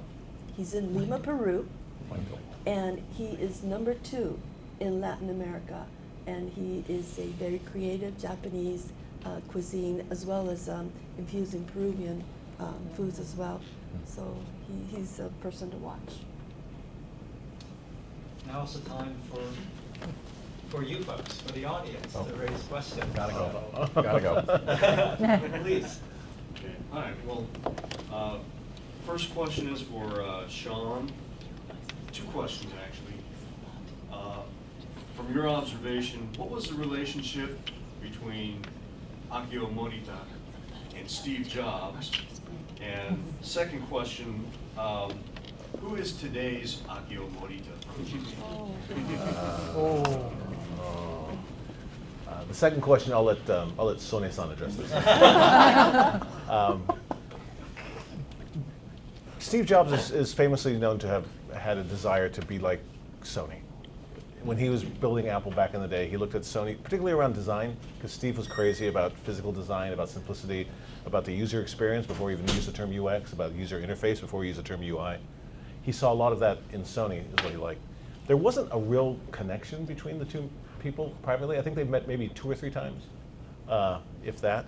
But there was certainly a mutual admiration for what they were doing. And later in life, a bunch of Apple guys jumped off. They made a company called General Magic, and Sony worked with them on making early versions of PDAs, pocket digital assistants, and that type of thing. So there's a lot of crossover in the ethics or the ethos around what they're trying to create, but not really that much of a personal contact. And who's the Akio Morita of today? I think that position is still left unfilled.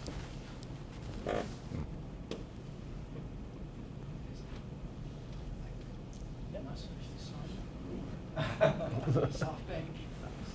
Son Masayoshi. Nisei, and then next. Go ahead, Nisei. Hi, I'm Nisei Matsumoto. I'm a PhD student at the history department here at USC. Thank you to all the panelists and discussants for this really fascinating, valuable talk, and also to EASC. This is really great. I've just learned a lot.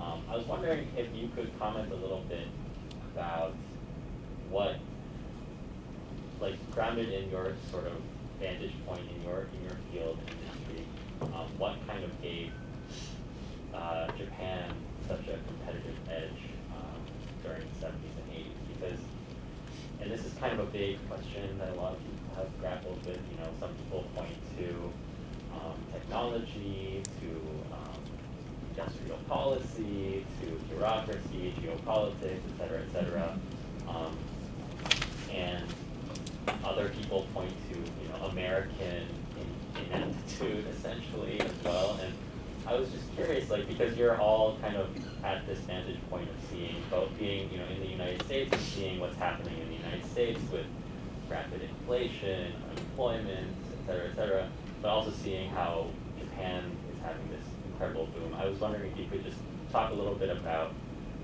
from your vantage point, what were some of the sources of that in your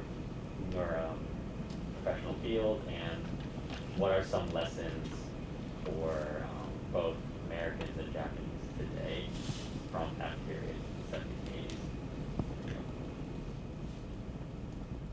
Well, thanks. Yeah, I feel pressure. Okay. Well, thanks for the question. As I look back, and also as a local elected official try and look ahead, I see that the U.S.-Japan relationship has been a point of creativity, and that has helped move both economies forward over the course of time. So when I think back to the 70s and I look at, let's say, the automotive area, where Toyota introduced economical cars that got greater gas mileage than Detroit products, they filled a need, a very felt need here in the United States and in the global market. And it also caused Detroit to step up. And I've seen that across the board, whether it's in manufactured goods, whether it's in technology, you know, every different sphere. And as I look at the interchange, and I've been involved in this, you know, in this area for a number of years now, and my family as well. I look at that as this is a very healthy relationship. It's a very friendly relationship, but it's also a very competitive relationship. But I think that mix of creativity, competition, is a great dynamic to maintain. And I think both sides have a good understanding of how to manage that relationship so that it doesn't fly off the rails like in World War II. So I think it also serves as a great example for other countries who may have been experiencing conflict, both in the past and also recently. What can mortal enemies aspire to in a friendlier relationship? And is there a more positive outcome? So I'm kind of expanding on what you asked, but I do believe that if people, you know, those of you who are students, those of you who are working, can take a different look at the U.S.-Japan relationship, I really believe it creates a great model globally. And I would encourage, you know, your pursuits, you know, in history and the in bilateral relationship, because I think there's always new information that can be mined from this relationship. That's cool. Great question, and it's super layered. The answer to that question is probably a one-semester course here at USC for 3 credits. But just a couple of things you can observe in this sphere. I think in the 70s and the 80s, the U.S. underestimated the abilities of Japan. U.S. was king of the world. U.S. was the only superpower left after World War II, and went around and helped rebuild Europe and helped rebuild Japan. That's what we do. And I got complacent in this leadership position and was not expecting Japan to recover so quickly, and not only recover, but then do leapfrog into the future. There was a time, probably back in the 1950s or 60s, where there were at least 25 US television manufacturers.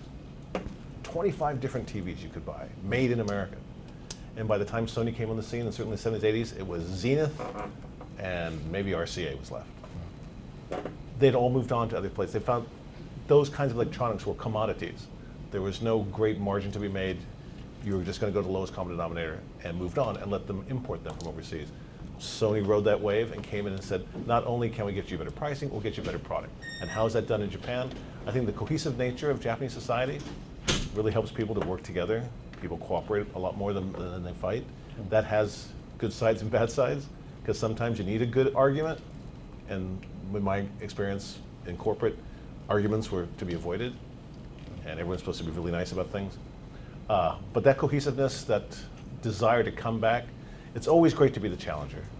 You know, if you're the champion for too long, you're gonna get lazy and gonna fall asleep. I think that happened to America, and Japan came on as a huge challenger with a lot of impetus and a lot of desire to succeed there. And the way the society works, cohesive, is great.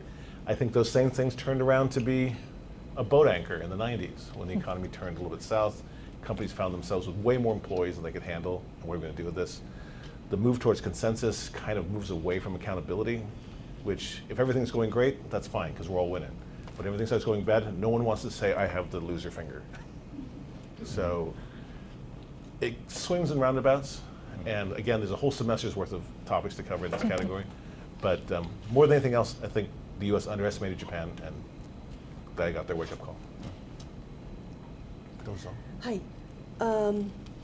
Once again, in the food, the competition playing field is a little bit different. And I know that, once again, in America is void of many things. It's a new country versus Europe and Asia, and people are hungry for new information, new experiences. So, America, what is American food? There's not much base for that, and therefore there's a lot of places to fill the void. What really helped after Shogun was the Food Channel. People, traveled to all these places, and there was a big interest in travel and food, and with that came, all kinds of food from all over the place, and so this interest in food kind of morphed into a big mass following. Now we have people posting about different foods that they like, recipes and so forth. That your generation is helping to move the industry, not just industry, the movement and appreciation for food. So that's really helped. But food is really funny. It does cross borders. Let me give you one example. It's not sushi, but many years ago, help me, I don't know what year again. In Peru, Alexa, Consul General, in Peru, there was an invasion of a Japanese embassy in Lima, Peru, in 91? By a terrorist called Shining Light. And they took over the compounds, and for close to how many months? 96. Oh, right after Reagan. Okay, and so we were really worried. We're here in LA, and they're in Lima, but the president of Lima, of Peru, was Japanese and Japanese Peruvian. So we wanted to Fujimori-san. So we wanted to help, and we said, okay, what can we help? What can we do? So we sent them cases and cases of dry Maruchan brand lunch noodles. You just add water and there you go. So we sent them that, and they promptly delivered it to the embassy. Now it went to the captured hostages, as well as the terrorists, right? And there was this one girl. She was probably 15 years old with a machine gun. And this was documented in one of the reports, and she said, "Oh, I've never had anything so delicious." Wow. And what she did was she was crying. She ate one, and she had a whole case. She stuffed it in her backpack and said, "I'm gonna take it back to my jungle for my brothers and sister and my parents." And you know, regardless of her being a terrorist, that's how much power food has. So food, delicious food, does move people's hearts. Can I? Yeah, I was just thinking that when Shawn said there could be a class taught on this afternoon. Yes. Saori teaches us. Yeah, so Give us the let me short just version kind of of that. say one thing. I mean, there's a lot of different reasons in terms of the labor cost and all that, but I think the United States has given Japan a vision and a dream or aspiration to achieve in the 1960s, 1970s, and Japanese system, the society and companies and so on, are very good at sacrificing present for the future once they are given a vision and a goal.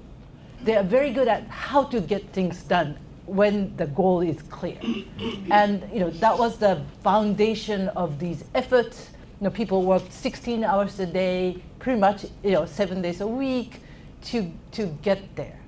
And so that's the success of the 70s and maybe into the 80s. Obviously, Japan kind of achieved it. And the challenge is, okay, what's now? Where is the goal? And that's where the yes, the kind of economic bubble burst and all that. But that whole lack of clear vision, once Japan got to where it wanted to, is the challenge of the past 30 years. I mean, that's kind of a general take on my sense of the short answer to your question. Back, yeah.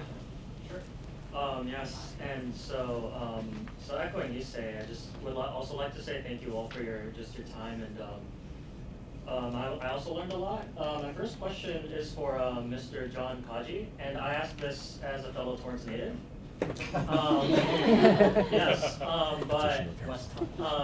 But just considering just your talk on Toyota, did you say West High? You're from West, right? I am from West High, yes. But I grew up in North Torrance, so yes. Yes, sir. Definitely. But I do want to ask in the context of the auto industry and Toyota, and I just would like to know, this is more of a local question perhaps than a transnational one, but where do you see like Japanese businesses and their place in the Torrance and the South Bay? Because very recently, or perhaps within the last 5-7 years ago, I think Toyota moved to Texas. American Honda is still in Torrance. My cousin works there as a mechanic. But I just also wonder, like, where do you see, like, kind of the industry and the partnerships going? Because this matters to the community in Torrance and, like, the Japanese American community as well. We're also seeing shifts in, like, the auto industry. We're moving from, like, gasoline to EVs. Some have said this is going to like undercut Japanese manufacturers' competitive advantages. Maybe that's disputed. I was just wondering where you see things going, as speculative as that question is. Yeah. Well, thanks for the softball question. Last week, we had a visit by the outgoing and incoming CEOs of American Honda. American Honda is headquartered in Torrance. This was the first time that we had a visit of those CEOs, American Honda CEOs, to visit the city of Torrance. Did that ever happen with Toyota Motor Sales USA? No. The city of Torrance and its leadership grew complacent. They believed that Toyota was too big to ever leave. So they felt that they really didn't need to do anything. So that relationship died of benign neglect. And so to someone like myself, to my father, when Toyota made the announcement to move to Texas, we were not surprised.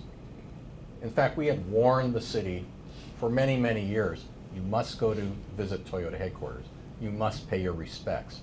You must reinforce the relationship. Okay, so that was then, this is now. We have also been having interesting meetings with Japanese companies, JETRO, Government of Japan, to talk about the emerging hydrogen hub at the ports of Los Angeles and Long Beach. What is the role of sustainable energy? What is the role of hydrogen? What is the role of generating new sources of sustainable energy in Los Angeles County, and more specifically in the South Bay and in Torrance? We have a refinery, Torrance Refinery. Of course, it's fossil fuel. But they're looking ahead, and here in the state of California, there is an end to the sale of gas-powered vehicles.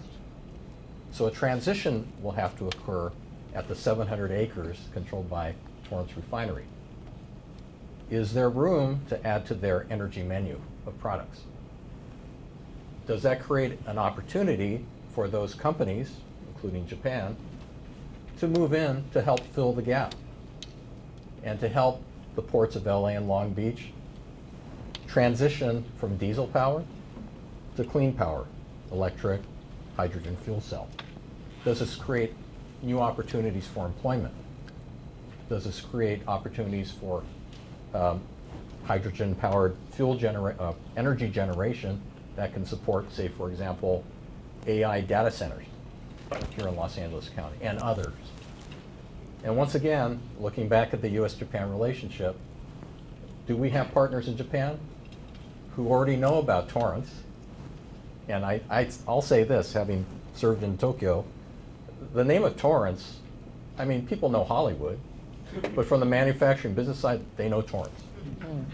So for myself as a council member and as a Nikkei on the council and representing, all the Japanese Americans, Asian Americans in Torrance, I think it's just a great advantage for us, and I'd be stupid not to step up and to push this. So with that, thank you for your vote, and I look forward to Thank you. Yes. Hi, so thank you all for your presentation. I really enjoyed learning all these great things about how Japanese companies manage to enter the US market.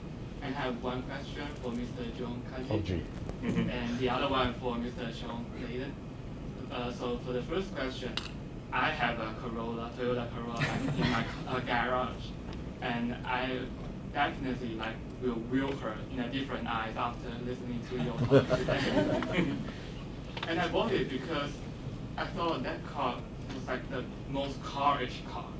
It's the prototypical car that has all things that a car should have and nothing more than that.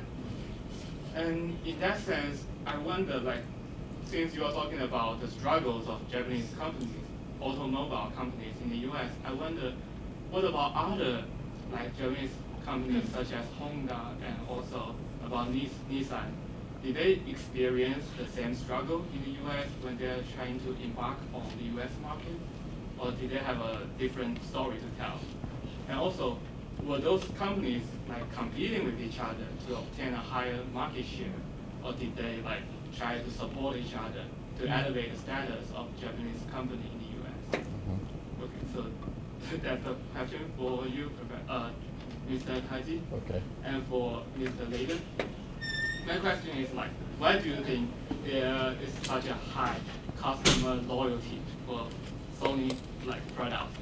Even though many of my friends admit that there are a lot of substitutes in the market that are even better than Sony products, but many of them will still choose to buy Sony, anything from Sony, despite the fact that they are going to pay a higher price for that.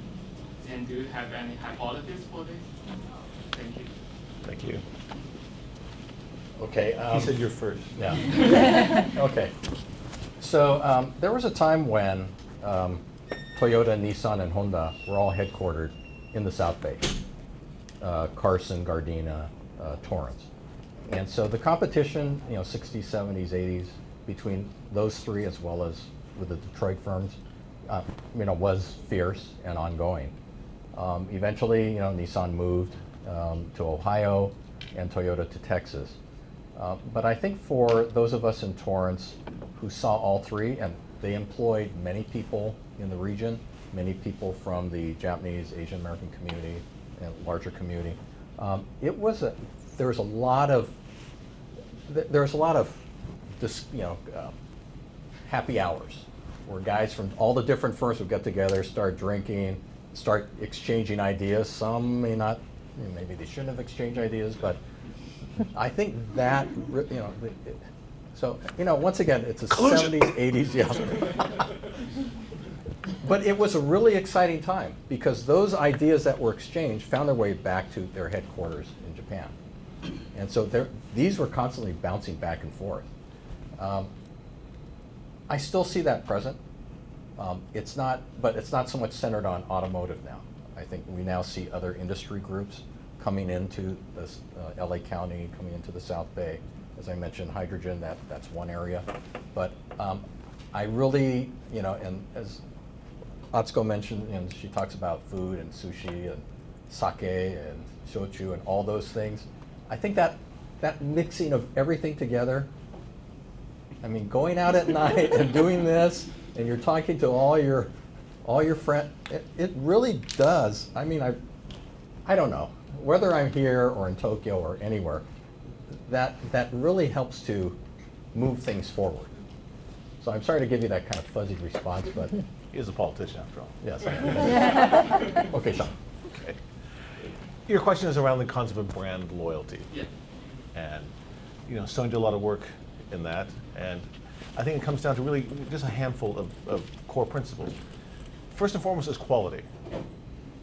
Put the time and make the quality product. Don't go for the cheap, I sell 100 things for a nickel, sell one thing for $50.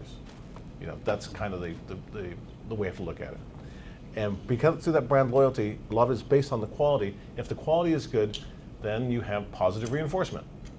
I made this choice. I feel good about my choice. That means I must be a smart person for buying this, so I feel better about myself because I didn't buy a stupid thing. And you feel good about that. And what makes you feel good about that? Because the product you bought, it could be a TV, it could be a Walkman, it could be a PlayStation. It delights you. It takes care of a thing you need. I want to watch TV. I want to play a game. I want to listen to music. It's functional, but it delights you. You're delighted by your choice, by the way it looks, by the way it feels. Sony design is second to none as far as its physical feeling and the materials that they use. It makes you want to have more of that in your life. And it's not just a Japanese thing. I think the other brands, Rolex, that has the same, people are delighted by their choice of Rolex. People are delighted by their choice of Nike. Again, it's just the quality, create the positive reinforcement, and be sure to delight the people who buy it. Because again, they'll feel they're really smart for doing it. Okay, we had a question over here, and we have time for maybe 2 more questions after this. Kind of just a few comments from a third generation Japanese American. His parents were in camp when they were just married. And as I was growing up, many of my friends' parents did not do things Japanese. Some of them don't even eat chopsticks. My parents were very adamant about learning Japanese values and things like that. And I grew up at the age of 8. I started doing kendo, Japanese fencing, in the Torrance, Gardena, South Bay area. And I still do today. I teach today. But the comment I want to make is that as doing that, we grew up learning to eat Japanese food. My dad bought a transistor radio in mid-1960s. It was a Sony. I snuck it out of the house, took it to elementary school with me so we could listen to the Dodgers, which is the Twins World Series. He bought one of the first early Japanese cars. So the other thing though is, on the other hand, growing up Japanese, I ate sashimi like once a week. But then, I'm sorry, Atsuko, but as the sushi became more popular and things like that, sashimi became very expensive. So when my mom said to me as a young boy, we can't eat sashimi once a week anymore, it's like, why? It's because we can't afford it. And now, today, I can't go to a good ramen restaurant without having to wait 2 hours to get in there, right? And now, on the new Shogun the newest episode had them eating natto. Right. And so now my wife's gonna complain because natto's gonna be expensive. She can hook you up. So, you know, it's great that we have, you know, and growing up in Torrance, all these Japanese companies, and all the Japanese markets and everything was great. But now it's become so popular that it's like I can't afford it anymore. So there's kind of, for me, it feels like there's a give and take, being Sansei, growing up Japanese American. But the other thing was,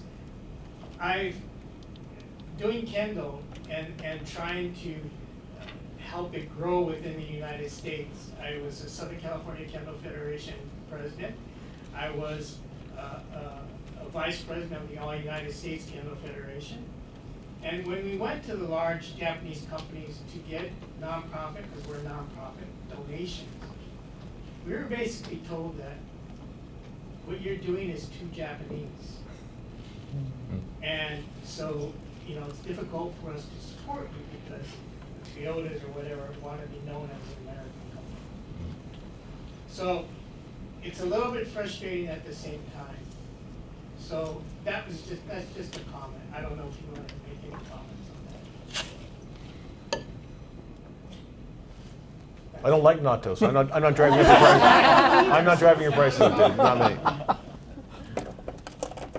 But certainly Sony and Toyota wanted to appeal to the masses of the U.S. and maybe with the name itself didn't want to be identified as one particular type of country or from that region or Japan.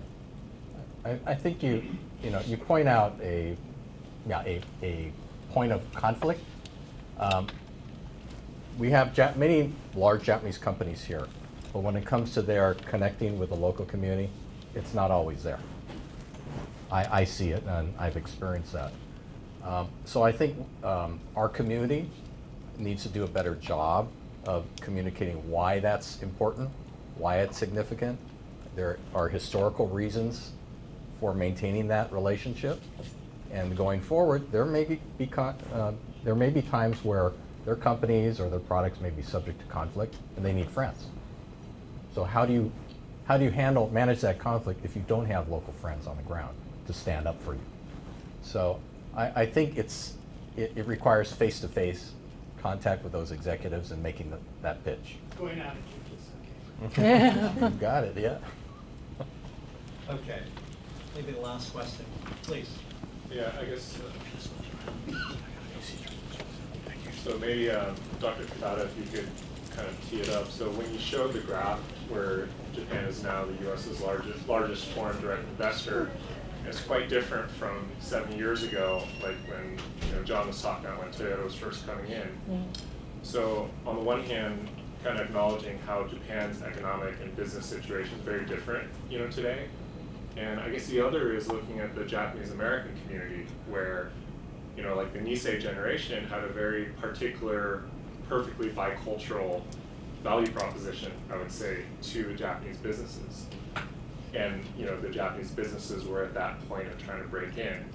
So looking today at how some like myself, being, a Yonsei, are very far away from Japan and Japanese language as one subset of the current Japanese American, but you also have kind of a new, like probably there are a handful of people here whose parents are from Japan, who are, the Shin Nisei or Shin Nisei kind of newer group of Japanese Americans. So what does Japan need now from the Japanese American community, both from those who are more historically far away from Japan and those who are a lot more connected? It's just kind of a general question.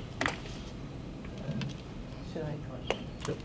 Yeah, very profound question. I myself been living in the U.S. for 37 years now. I grew up in Japan. I was 25 when now you can tell my age, but so I guess I'm a Shin Nisei, am I? So my daughter is a Shin Nisei, and kind of think about how my connection is, how my daughter's connection is back to Japan. So that's really, kind of profound for me too. Just thinking about Japan though, so the change over the course of last 30, 40 years, Japan itself is quite quite dramatic. You know, Japan is a country that changes slowly, but these 30 years has been significant. And also the way that globalization kind of sink in to many of these societies. You know, Japan has gotten quite, you know, a bit more, much more global than when they are starting to talk about internationalization in the 1970s and 1980s. So in many ways, the connection are more in some ways, but at the same time, unfortunately, kind of the inward lookingness of Japan is also there. So there is kind of a bifurcation, maybe, of Japanese society taking place.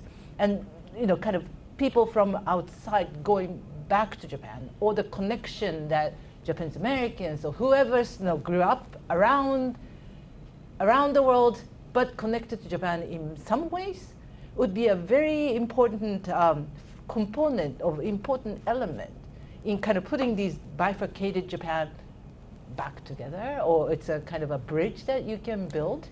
So I feel like this is really what Japan needs very much. You know, now I'm very frustrated at USC. You know, we have a lot of Chinese students and Korean students, but very few Japanese students. You know, and you know, they would probably love to come, but they are intimidated, or they have much kind of immediate concerns that they really can't see broadly. And people like you, who's grew up in a, you know, kind of Japanese context, but not exactly the same way as the Japanese kids, you know, who grew up and never really left the country. I think this would be a very important, you know, moment for that to take place. You know, obviously businesses are now trying to internationalize, and you know, some of the companies are now having meetings in English, and you know, all that is taking place. Meanwhile, you know, some of that isolationist, well, I don't know how to call it, like like inward-looking mentality is still kind of lingering quite significantly. So I'm not giving anything concrete, but I think that's the environment where we are in. Thank you. Any final thoughts from anybody on anything? It's the one question the gentleman asked that I kind of put onto the Consul General, and we kind of had a laugh about it. Asking who's the next Akio Morita? Yeah. Who's the current Akio Morita? You know, you think about Akio Morita's time. Throughout Japan, you had people like Matsushita Konosuke, you had Honda-san, you had Toyota-san, Morita-san. That phoenix rising from the ashes of World War II desire to remake our country and remake it better and to build new things. That was an incredible moment in Japan in the 60s, 50s and 60s, where companies like that, with leadership as described, were able to create a new economy for all of Japan. Sadly, as you saw with America, you know, everything shifts in time. You do a lot of winning, then you start to take your eye off the ball, and then all of a sudden, good enough is good enough. And I think we need a second explosion in Japan, where we have another series of entrepreneurs who can start to bring newness to Japan. In Japan, it's hard to be an entrepreneur. Venture capital rules and regulations and how you get the money in is hard to do. And so I think we have to find a way to get the Japanese economy to learn a bit more from Silicon Valley and learn a bit more from California on how we can incentivize the next generation of leaderships, both in technology and in business in Japan. And I'm just still waiting to see who's going to step up and do it. You mentioned, you use this term, take your eye off the ball.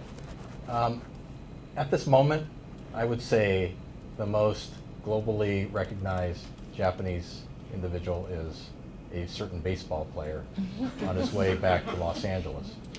Now, I've had interesting discussions in Torrance, once again going back to the late hours, about what role someone like Shohei Ohtani might play, not just in the sport of baseball, but in other areas.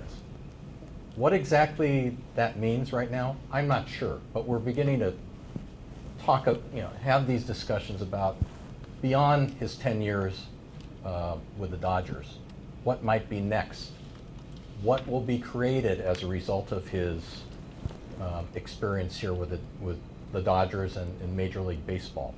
What values does he project, Japanese values? What type of work ethic? How does he interface with people, fans? And what will that mean for Japan? What will that mean for the United States and the global community? We don't know, because once again, once I get past so many beers, and everything begins to fade. But I really appreciate these discussions and what that might mean for Los Angeles, what that might mean for a university like USC, because USC is right here in the middle, right between Dodger Stadium and the city of Torrance. So I have to think that for the university, maybe this creates an opportunity to reestablish and broaden the brand of USC in Japan. I don't know, but that's why people like Glenn Osaki are here. And that's why East Asian Studies Center is an important place to be. And I hope that going forward, we can, everyone here can begin to think of how we ride this Otani wave and do it in a different way, going back to the Sony days, the Toyota days, sushi and Japanese food, and how can we can be creative about this new trend. I think that's a great way to stop. Our panelists will be here for a little bit if you want to come down and chat with them.